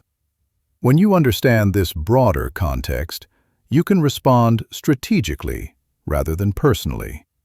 If your manager is highly critical, resist the powerful urge to defend yourself immediately or become defensive. Instead, ask genuinely clarifying questions that demonstrate your commitment to excellence and growth. I want to make sure I understand exactly what you're looking for. Can you help me identify the specific areas where I should focus my improvement efforts? This response shows maturity and professionalism, while redirecting the conversation toward concrete solutions rather than blame and defensiveness. If your manager takes credit for your work consistently, document your contributions thoroughly without making it about confrontation or ego. Send follow-up emails that naturally outline your role in projects. Thanks for the positive feedback on the Martinez account. I'm glad my market analysis and the pricing strategy I proposed contributed to the successful outcome. This creates a clear record while appearing collaborative rather than defensive or territorial. The difficult colleague dynamic requires a completely different approach because peer relationships are far more complex than hierarchical ones. You need to maintain functional working relationships while protecting yourself from undermining, gossip, passive-aggressive behavior, or sabotage attempts. The most effective strategy is establishing professional boundaries while maintaining personal warmth. Be friendly and collegial in your interactions, but don't share personal information that could be used against you or get drawn into office politics and drama. When colleagues try to involve you in complaining about others or spreading gossip, smoothly redirect the conversation. I'd rather focus on how we can make this project successful.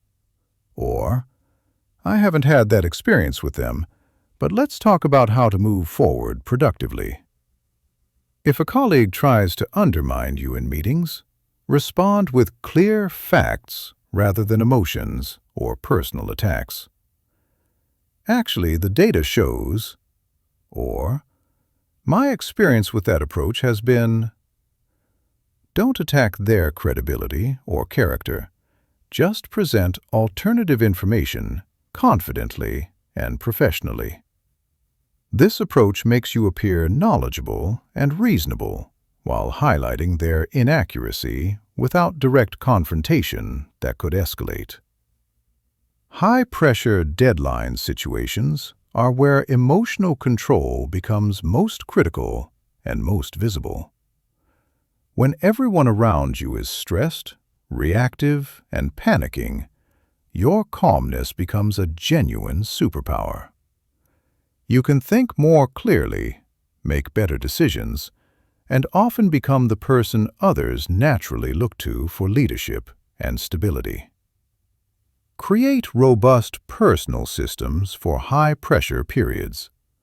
Break large, overwhelming projects into smaller, genuinely manageable tasks. Set internal deadlines that are significantly earlier than external ones to create buffer time for unexpected issues. Communicate proactively with stakeholders about progress and potential challenges, rather than waiting for them to ask or problems to explode. These practices reduce external pressure substantially and give you far more control over inherently stressful situations. During acute crisis moments, use your emotional regulation skills strategically to become the stabilizing force in your team. Speak noticeably more slowly and deliberately than usual. Ask thoughtful questions that help others clarify their thinking and reduce panic. Focus relentlessly on solutions rather than problems. What are our realistic options here? And what would need to happen for this to work? Are dramatically more productive than, this is impossible, or why didn't someone think of this earlier? Feedback and criticism, whether informal, performance reviews, or casual comments, trigger defensive reactions in most people instinctively. But professional mastery requires developing the ability to receive feedback as valuable information rather than personal attacks on your character or competence. When receiving criticism, Resist the powerful urge to explain, justify, or defend your actions immediately. Instead, ask questions that genuinely demonstrate your openness to learning and growth. Can you give me a specific example of when this was a problem? Or, what would success look like in this area from your perspective? This approach shows that you're focused on genuine improvement rather than self-protection or ego defense. If feedback feels unfair, inaccurate, or motivated by bias, don't argue in the heated moment. Thank the person genuinely for their perspective and ask for time to reflect thoughtfully on their comments. This gives you necessary space to consider whether there might be some truth to their observations, even if you initially disagree, and to formulate a thoughtful, professional response if you do disagree after reflection. Office politics and interpersonal drama are inevitable in most workplace environments, regardless of company culture or industry. The key to navigating these situations without getting emotionally triggered or dragged into dysfunction is maintaining strategic neutrality whenever possible. You don't have to take sides in every conflict, have strong opinions about every personality clash, or get involved in every drama. When people try to draw you into conflicts that don't directly involve you or affect your work, practice diplomatic disengagement. That sounds like something you should discuss directly with them, or, I don't have enough information to have an informed opinion on that situation. This keeps you out of unnecessary drama while maintaining good relationships with all parties involved. Chapter 11. Family Dynamics, your most challenging laboratory. Family relationships are often the most emotionally charged interactions we navigate because they involve our deepest attachments, longest histories, and most ingrained behavioral patterns. The people who raised us, grew up alongside us, or share our genetic makeup often know exactly which buttons to push, and frequently feel entitled to push them. Mastering emotional control within family systems requires understanding the unique dynamics that make these relationships so triggering, and developing strategies specifically designed for these complex, layered bonds. The first challenge in family relationships is that everyone operates from outdated versions of each other. Your parents might still see you as the rebellious teenager you were 20 years ago, despite the fact that you're now a successful professional with your own family. Your siblings might relate to you based on childhood dynamics that no longer reflect who you are as an adult. You might find yourself falling into old behavioral patterns that you've completely outgrown in every other area of your life. This phenomenon happens because family systems naturally resist change. Every family develops unspoken rules about who plays what role, who has what power, and how conflicts get resolved or avoided. When one person starts changing these deeply ingrained patterns, the system instinctively pushes back to restore its familiar equilibrium, even if that equilibrium is clearly dysfunctional or harmful. Understanding this dynamic helps you avoid taking family members' resistance personally. When your mother criticizes your life choices repeatedly, she might not be commenting on your current reality so much as trying desperately to maintain her familiar role as the person who guides and protects you. When your sibling dismisses your opinions or accomplishments, they might be operating from childhood competition dynamics rather than actually evaluating your current ideas or achievements. The strategy for handling family enmeshment is creating clear adult boundaries while maintaining genuinely loving connections. This means you can care deeply about family members without taking responsibility for their emotions, allowing them to control your choices, or feeling obligated to meet all their expectations. You can participate in family gatherings without getting drawn into historical conflicts or feeling obligated to fix everyone's problems.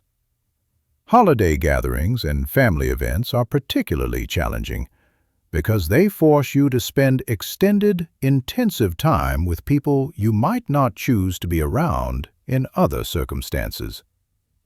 Everyone's stress levels are elevated. Alcohol might be involved. Expectations are high, and old grievances tend to resurface with remarkable predictability. Prepare for these events by setting realistic expectations and planning your responses to predictable triggers in advance.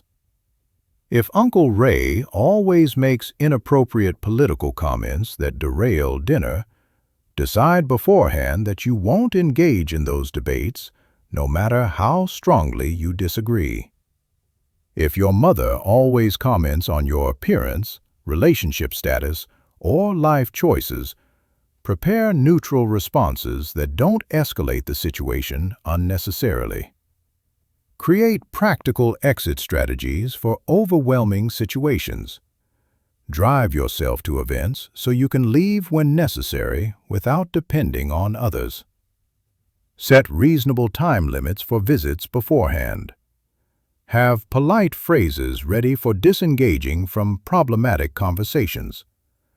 "I'm going to help with the dishes," or "I need some fresh air," can extract you from tense situations without creating additional drama. Parenting situations test emotional regulation skills in uniquely challenging ways because they combine unconditional love with daily frustrations and the enormous responsibility of shaping another human being's development. Children and teenagers are naturally egocentric and often lack the emotional regulation skills you're trying to model. They can be demanding, ungrateful, and deliberately provocative, all while being completely dependent on your care, guidance, and support. The key insight for parenting with emotional control is that your children's behavior is usually about their developmental stage and individual temperament, not about your parenting competence or their opinion of you. Toddlers have intense tantrums because their emotional regulation systems are still developing. Their brains literally aren't capable of better self-control yet. Teenagers push boundaries because they're neurologically programmed to seek independence, even when they lack the skills to handle it responsibly. When your child is having a meltdown or being openly defiant, remember that they desperately need you to be the emotionally regulated adult in the situation. If you react with matching anger or frustration, you're adding to the emotional chaos rather than providing the stability they need to learn regulation skills themselves. Use the same power pause with your children that you use in other relationships, but adapt it for the parenting context. Take deep breaths, lower your voice intentionally, and remind yourself that this is a teaching moment rather than a personal attack on your authority or worth. Ask yourself what your child genuinely needs in this moment rather than what they deserve as punishment for their behavior. Dealing with aging parents presents entirely different emotional challenges as the power dynamics shift dramatically and you watch people you've always seen as strong and capable become vulnerable, dependent, and sometimes confused. This transition can trigger intense grief, resentment, and fear as you confront your own mortality and the reality that your parents are no longer the people who can protect and guide you. The strategy here is accepting the role reversal while still honoring the relationship's history and your parents' dignity. Your parents might need your care and decision-making support, but they still deserve respect for their autonomy and dignity as human beings. You can be helpful without being controlling, supportive without being condescending or patronizing.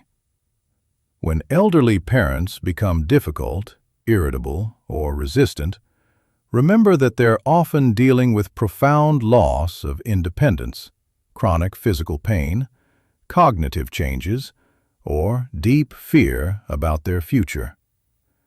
Their irritability or resistance to help might be far more about grieving their losses than about your specific suggestions or assistance. Extended family drama, including divorced parents, stepfamilies, in-laws, and complex family structures, creates intricate webs of competing loyalties and conflicting expectations. You might find yourself caught between people you care about who are in serious conflict with each other, or dealing with family members by marriage who have vastly different values and communication styles than you're accustomed to.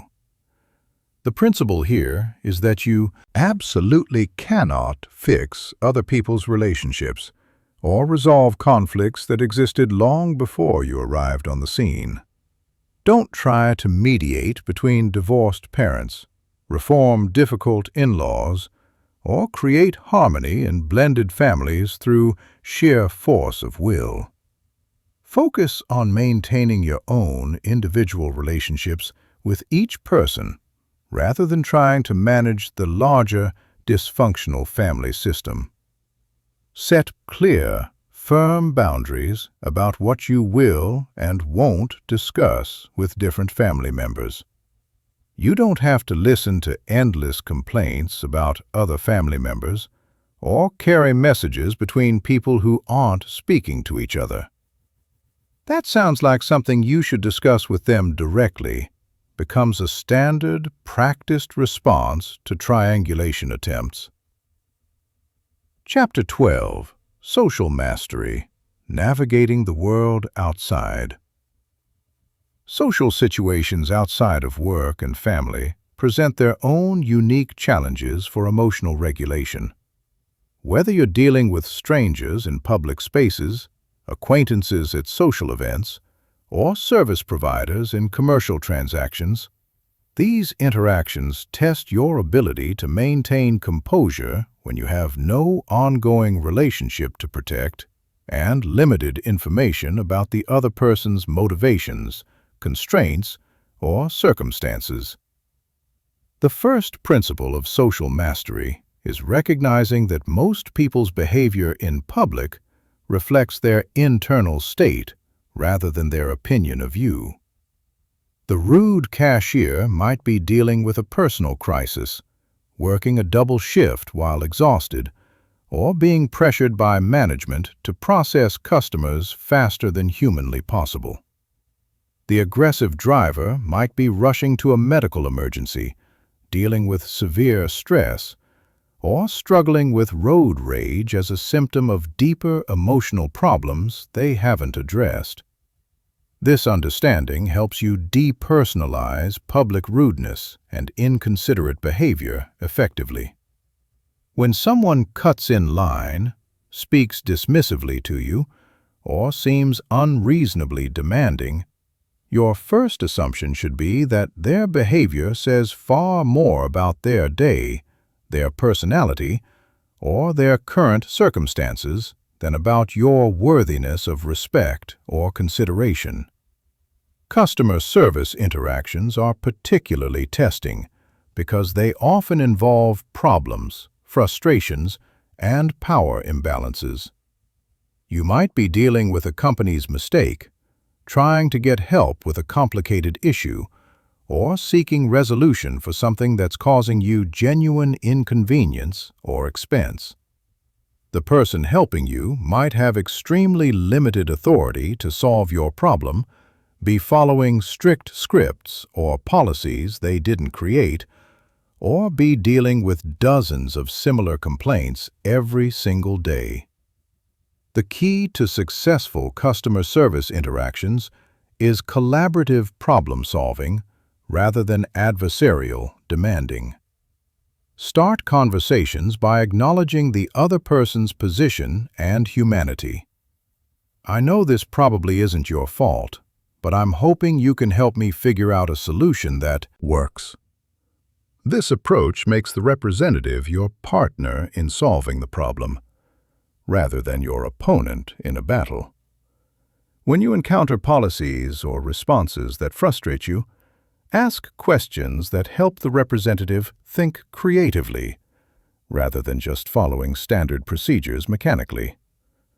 What would you do if you were in my position?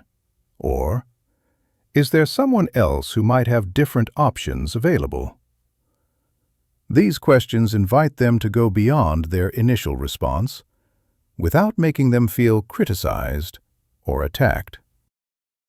Social gatherings, networking events, and parties create different challenges because they involve managing multiple relationships simultaneously, while often feeling pressure to be entertaining, impressive, or socially successful. You might encounter people who dominate conversations relentlessly, others who seem completely uninterested in talking with you, or social dynamics that feel excluding, competitive, or cliquish. The strategy for social events is focusing on genuine connection rather than impression management or performance. Instead of worrying constantly about how you're coming across, or whether people are sufficiently impressed with you, focus on being genuinely interested in others and contributing positively to the social atmosphere. When you meet someone who seems disinterested or distracted, don't take it personally or try harder to win their attention and approval. Some people are naturally introverted and need significant time to warm up. Others might be dealing with social anxiety or be preoccupied with personal concerns.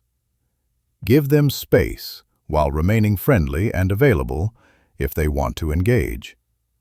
If you encounter someone who dominates conversations or seems to be constantly showing off, resist the urge to compete or prove your own worth. Let them have the attention they seem to desperately need, while connecting with others who are more interested in mutual conversation. Often, the most socially successful people at events are those who help facilitate connections between others, rather than trying to be the center of attention themselves. Dealing with strangers in public spaces requires quick assessments and flexible responses because you have virtually no context for understanding their behavior or predicting their reactions. The person who's acting aggressively on public transportation might be mentally ill, under the influence of substances, dealing with a crisis, or simply having the absolute worst day of their life. Your primary goal in these situations is safety and de-escalation, rather than education, justice, or teaching them appropriate behavior.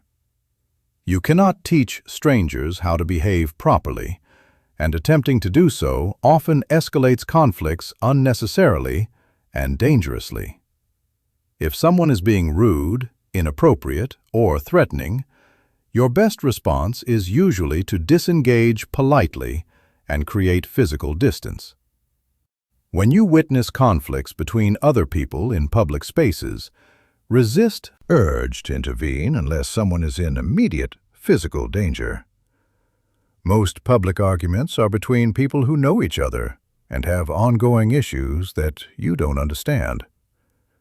Your intervention is unlikely to help and might make the situation significantly worse. Online interactions present unique challenges because they lack the nonverbal cues, emotional nuance, and immediate consequences that usually regulate face-to-face social behavior.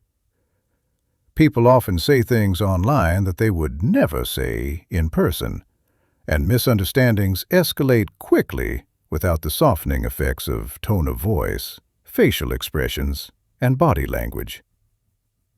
The principle for online emotional regulation is exactly the same as for in-person interactions, but it requires extra discipline and restraint because the medium makes reactive responses so easy and tempting. Before responding to anything that triggers you online, implement an extended pause. Write your response if you need to, but don't send it immediately. Come back to it after some time has passed, preferably several hours or even a day, and see if you still want to communicate the same message in the same way. Remember that online interactions are often public and permanent. Responses that feel satisfying in the moment can damage your reputation and relationships long term. When someone attacks you online, carefully consider whether a response will actually improve the situation or just provide entertainment for observers. Often the wisest choice is no response at all. Chapter 13. Rewiring Your Brain. The Neuroplasticity Advantage. Everything you've learned so far requires consistent, deliberate practice to become permanent changes in how your brain actually operates. Your current emotional patterns exist because they've been reinforced through repetition over months, years, or even decades. To replace them with new, more functional patterns requires understanding exactly how your brain changes and how to accelerate that change process strategically. Neuroplasticity is your brain's remarkable ability to reorganize itself by forming new neural connections throughout your entire life. Every single time you practice emotional regulation techniques, you're literally rewiring your brain at the cellular level. The neural pathways associated with reactive responses become progressively weaker through disuse, while the pathways associated with conscious choice become stronger through repeated activation.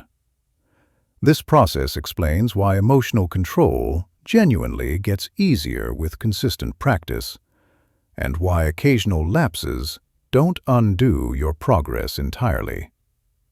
You're not just changing your behavior in isolated moments. You're changing the underlying brain structures that generate your emotional responses automatically. Each time you choose pause over immediate reaction, reframing over automatic negative interpretation, or detachment over emotional entanglement, you're making those healthier choices more accessible and automatic in the future.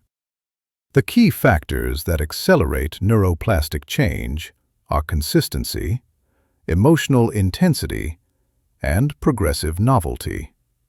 Your brain changes faster when you practice regularly rather than sporadically. When you're emotionally engaged with the learning process rather than going through the motions mechanically. And when you progressively challenge yourself with new, more difficult situations, rather than just practicing endlessly in comfortable, low-stakes contexts.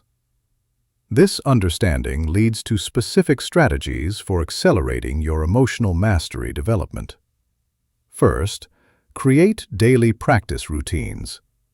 Rather than waiting passively for challenging situations to test your skills, spend time each day actively visualizing yourself responding calmly to triggering scenarios. This mental rehearsal strengthens the neural pathways associated with regulated responses before you need them in real, high-pressure situations.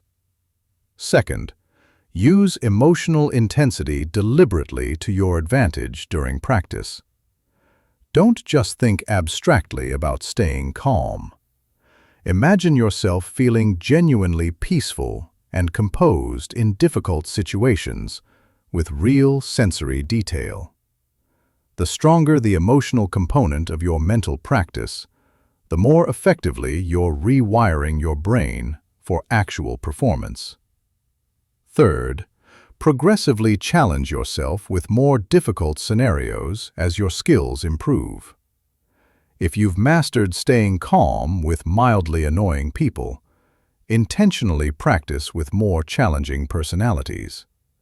If you can regulate your emotions effectively in low-stakes situations, gradually apply your skills in higher-pressure contexts with more significant consequences.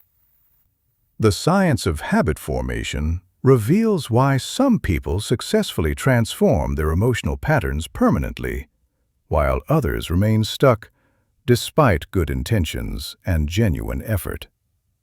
Habits exist in neurological loops consisting of a cue, a routine, and a reward.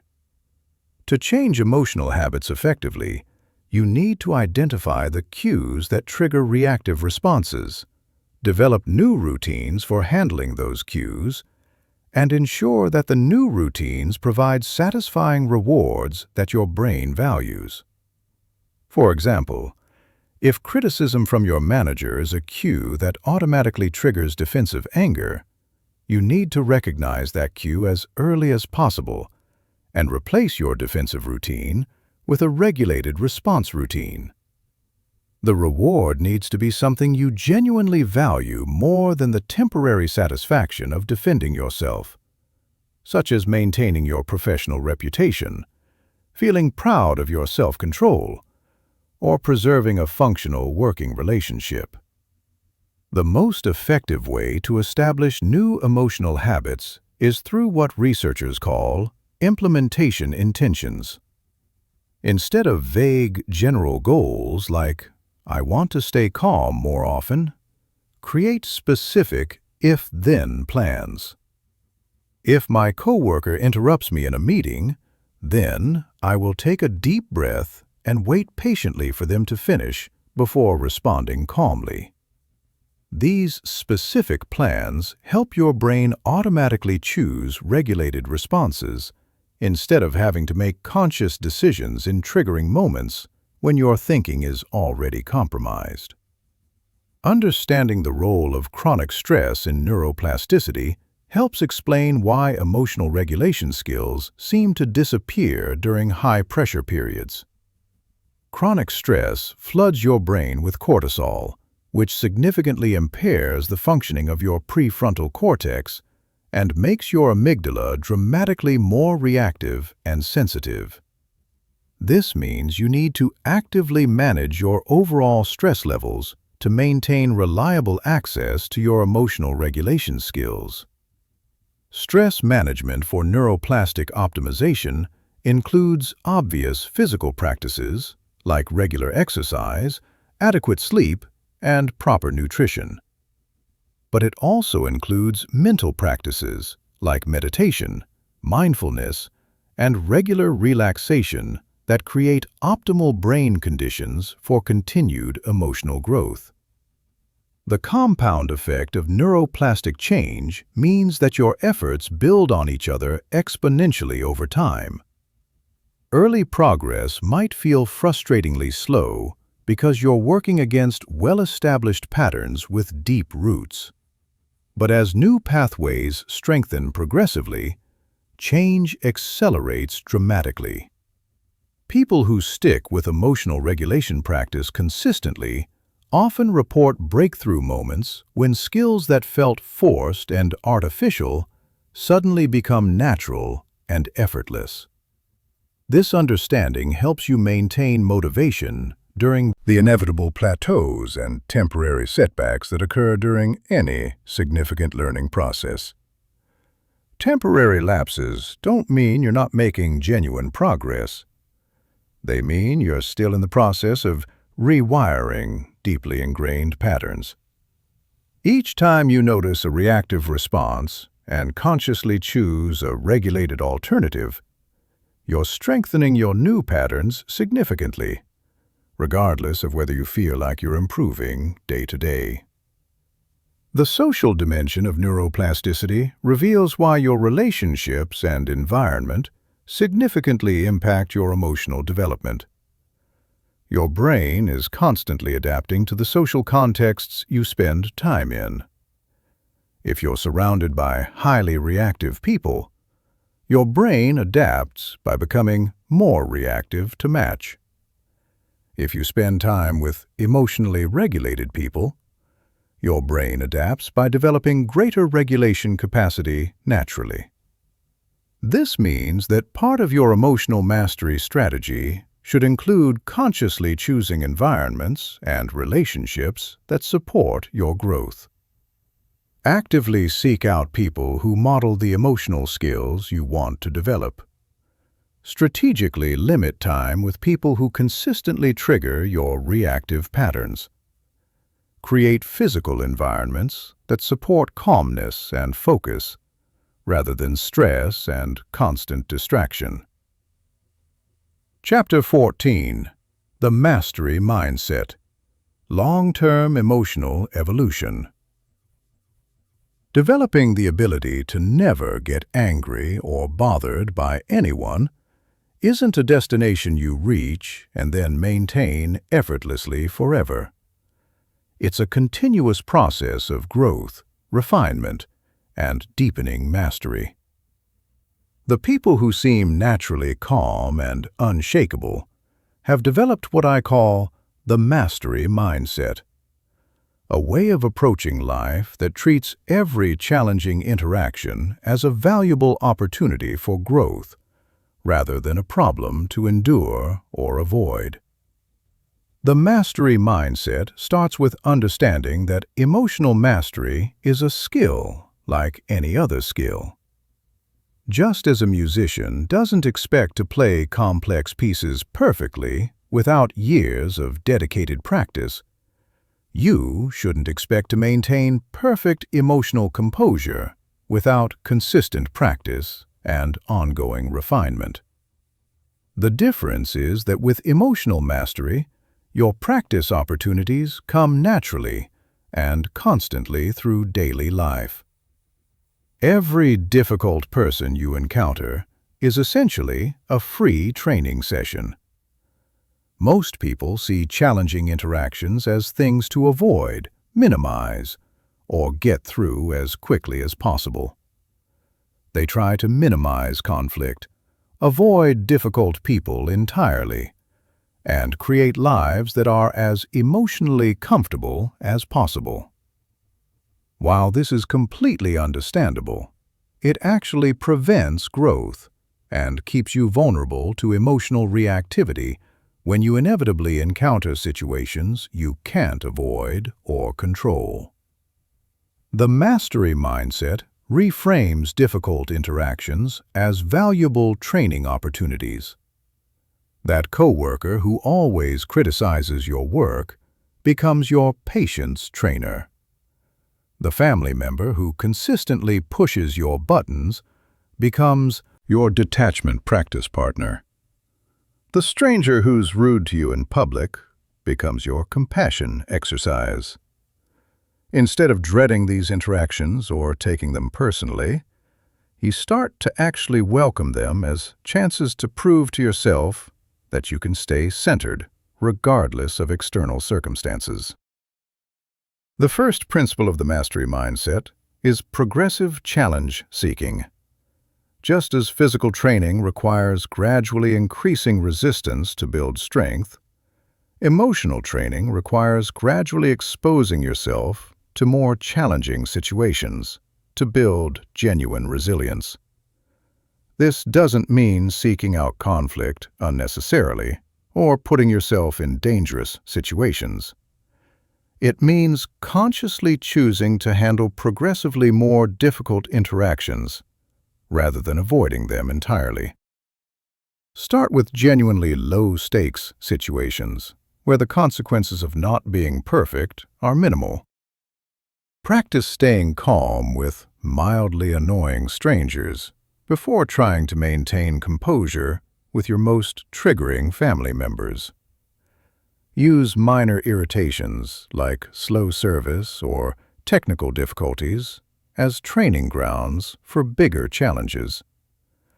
As you build confidence and skill progressively, gradually take on more challenging interactions. Volunteer to have difficult conversations at work. Choose to engage thoughtfully with people who have different political or social views, rather than avoiding those discussions entirely. Practice maintaining your center in higher pressure situations where more is genuinely at stake. The second principle is failure reframing. In the mastery mindset, there are no failures, only data and learning opportunities. Every time you react emotionally, lose your temper, or get bothered by someone, you gain valuable information about your current skill level and specific areas that need more focused development. Instead of judging yourself harshly for not being perfect, analyze what happened objectively and use that information to improve your approach next time.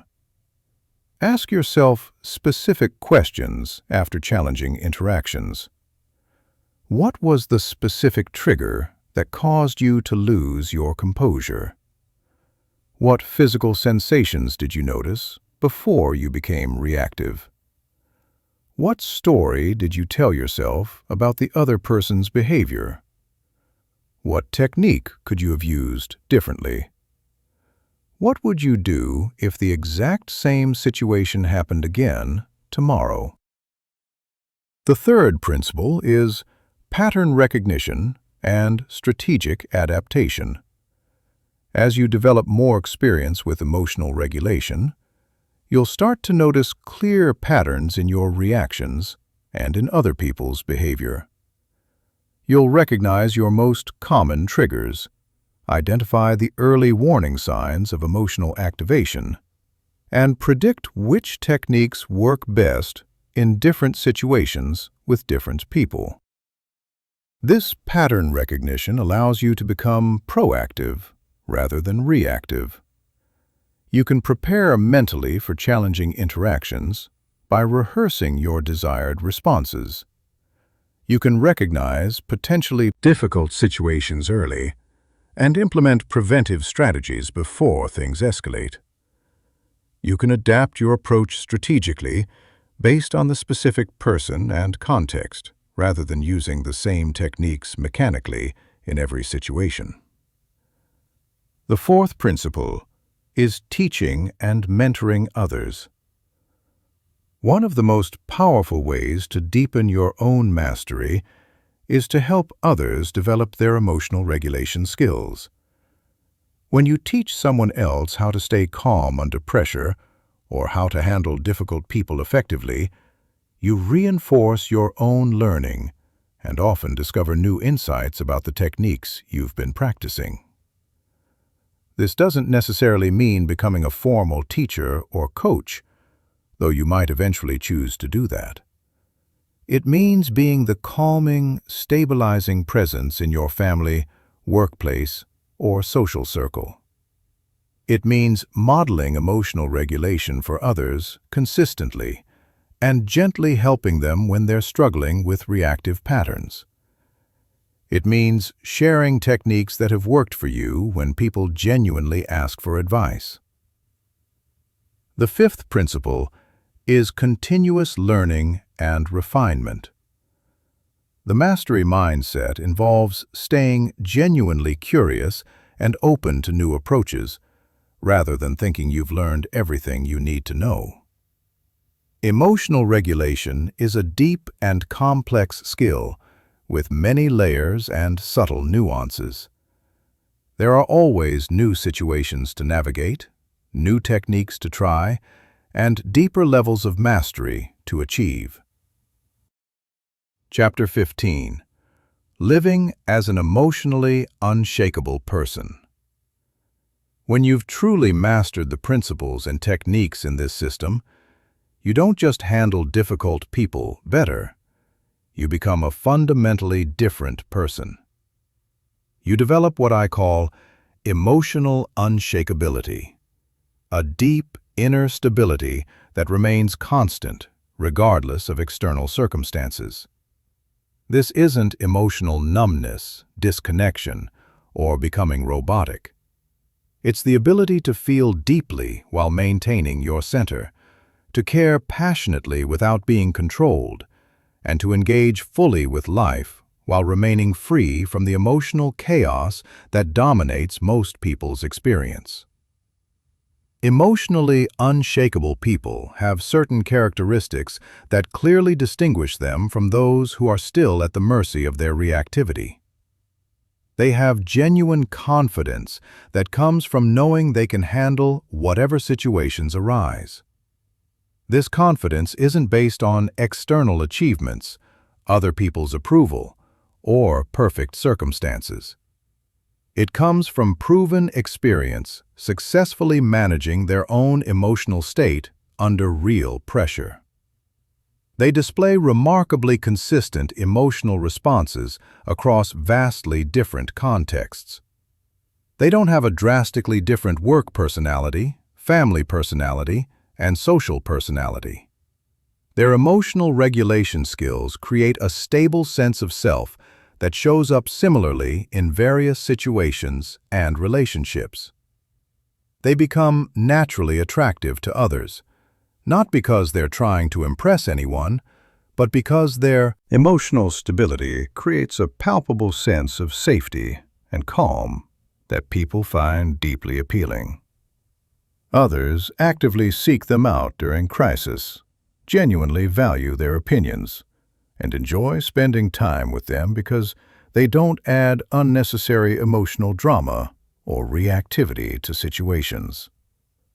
The transformation to emotional unshakability happens gradually as you integrate these skills into your core identity rather than just your behavior. At first, you consciously apply techniques when you remember to, and when situations seem to clearly warrant them. You pause before reacting because you've learned intellectually that's a good strategy, not because pausing feels natural yet. As your practice deepens over months, these techniques become progressively more automatic. You find yourself naturally taking deep breaths when you feel stressed, reframing challenging situations without conscious effort, and maintaining healthy perspective during conflicts without having to deliberately remind yourself. At the mastery level, emotional regulation becomes an integral part of who you are rather than just something you do. You don't stay calm because you're consciously using a technique. You stay calm because emotional stability is now your natural default state. You don't reframe negative situations because you've learned that's helpful. You automatically see situations from multiple perspectives because your mind has been fundamentally trained to think that way. This identity-level change affects every area of your life in profound ways. Your relationships improve dramatically because you're no longer contributing to emotional escalation and unnecessary drama. You become a calming influence that helps others regulate their own emotions just by being present. Your professional success accelerates significantly because you're consistently seen as someone who can handle serious responsibility, intense pressure, and leadership challenges. You make better decisions because your thinking isn't clouded by emotional reactivity. You communicate more effectively because you're focused on understanding and genuine problem-solving rather than defending and attacking. Your physical health improves measurably because you're no longer subjecting your body to the chronic stress hormones that come from frequent emotional activation. Your sleep quality improves, your digestion improves, and your immune system functions better because your nervous system spends significantly more time in rest and repair mode rather than constant fight or flight mode. Your mental clarity increases because you're not wasting precious mental energy on rumination, resentment, and exhausting emotional processing. You have far more cognitive resources available for creativity, learning, and strategic thinking because you're not constantly managing internal emotional turmoil. Perhaps most importantly, you develop a profound sense of personal freedom. You realize that no one can make you feel anything without your permission. No situation can force you into emotional reactivity unless you choose to react. No person can control your inner experience unless you voluntarily give them that power.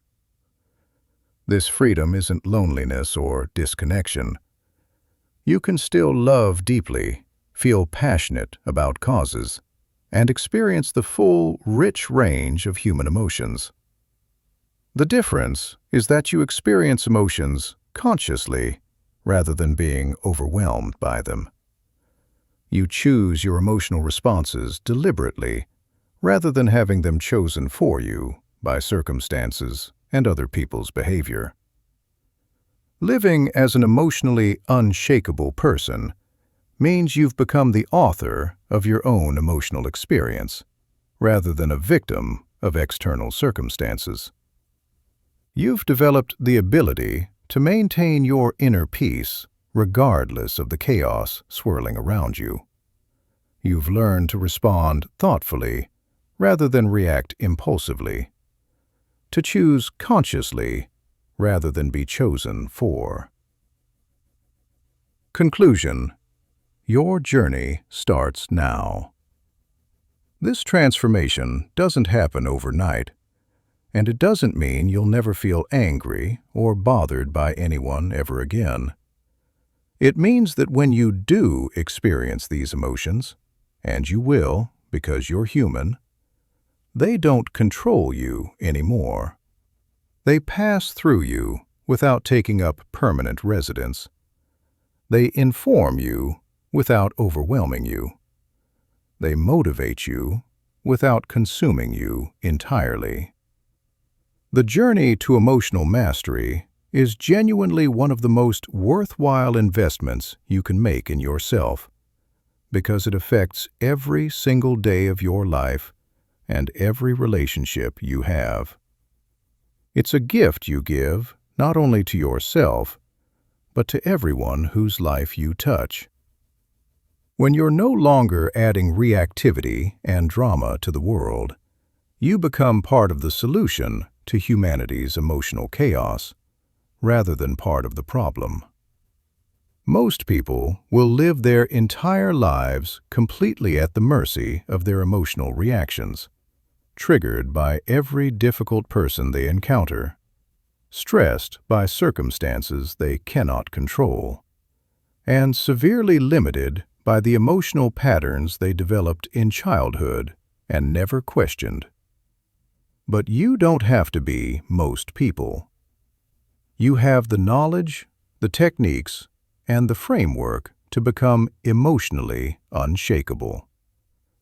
The only question that remains is whether you'll commit to the consistent practice required to make this transformation genuinely real in your life.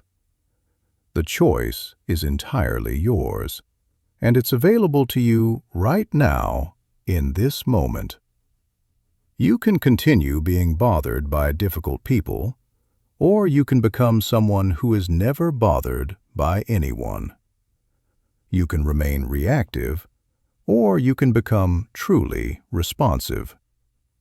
You can stay emotionally dependent, or you can become emotionally free. Your future self, the calm, composed, unshakable version of you, is waiting patiently for you to make this choice. And once you do, once you begin this practice in earnest, with real commitment, you'll wonder how you ever lived any other way. The power has always been yours. It's time to claim it.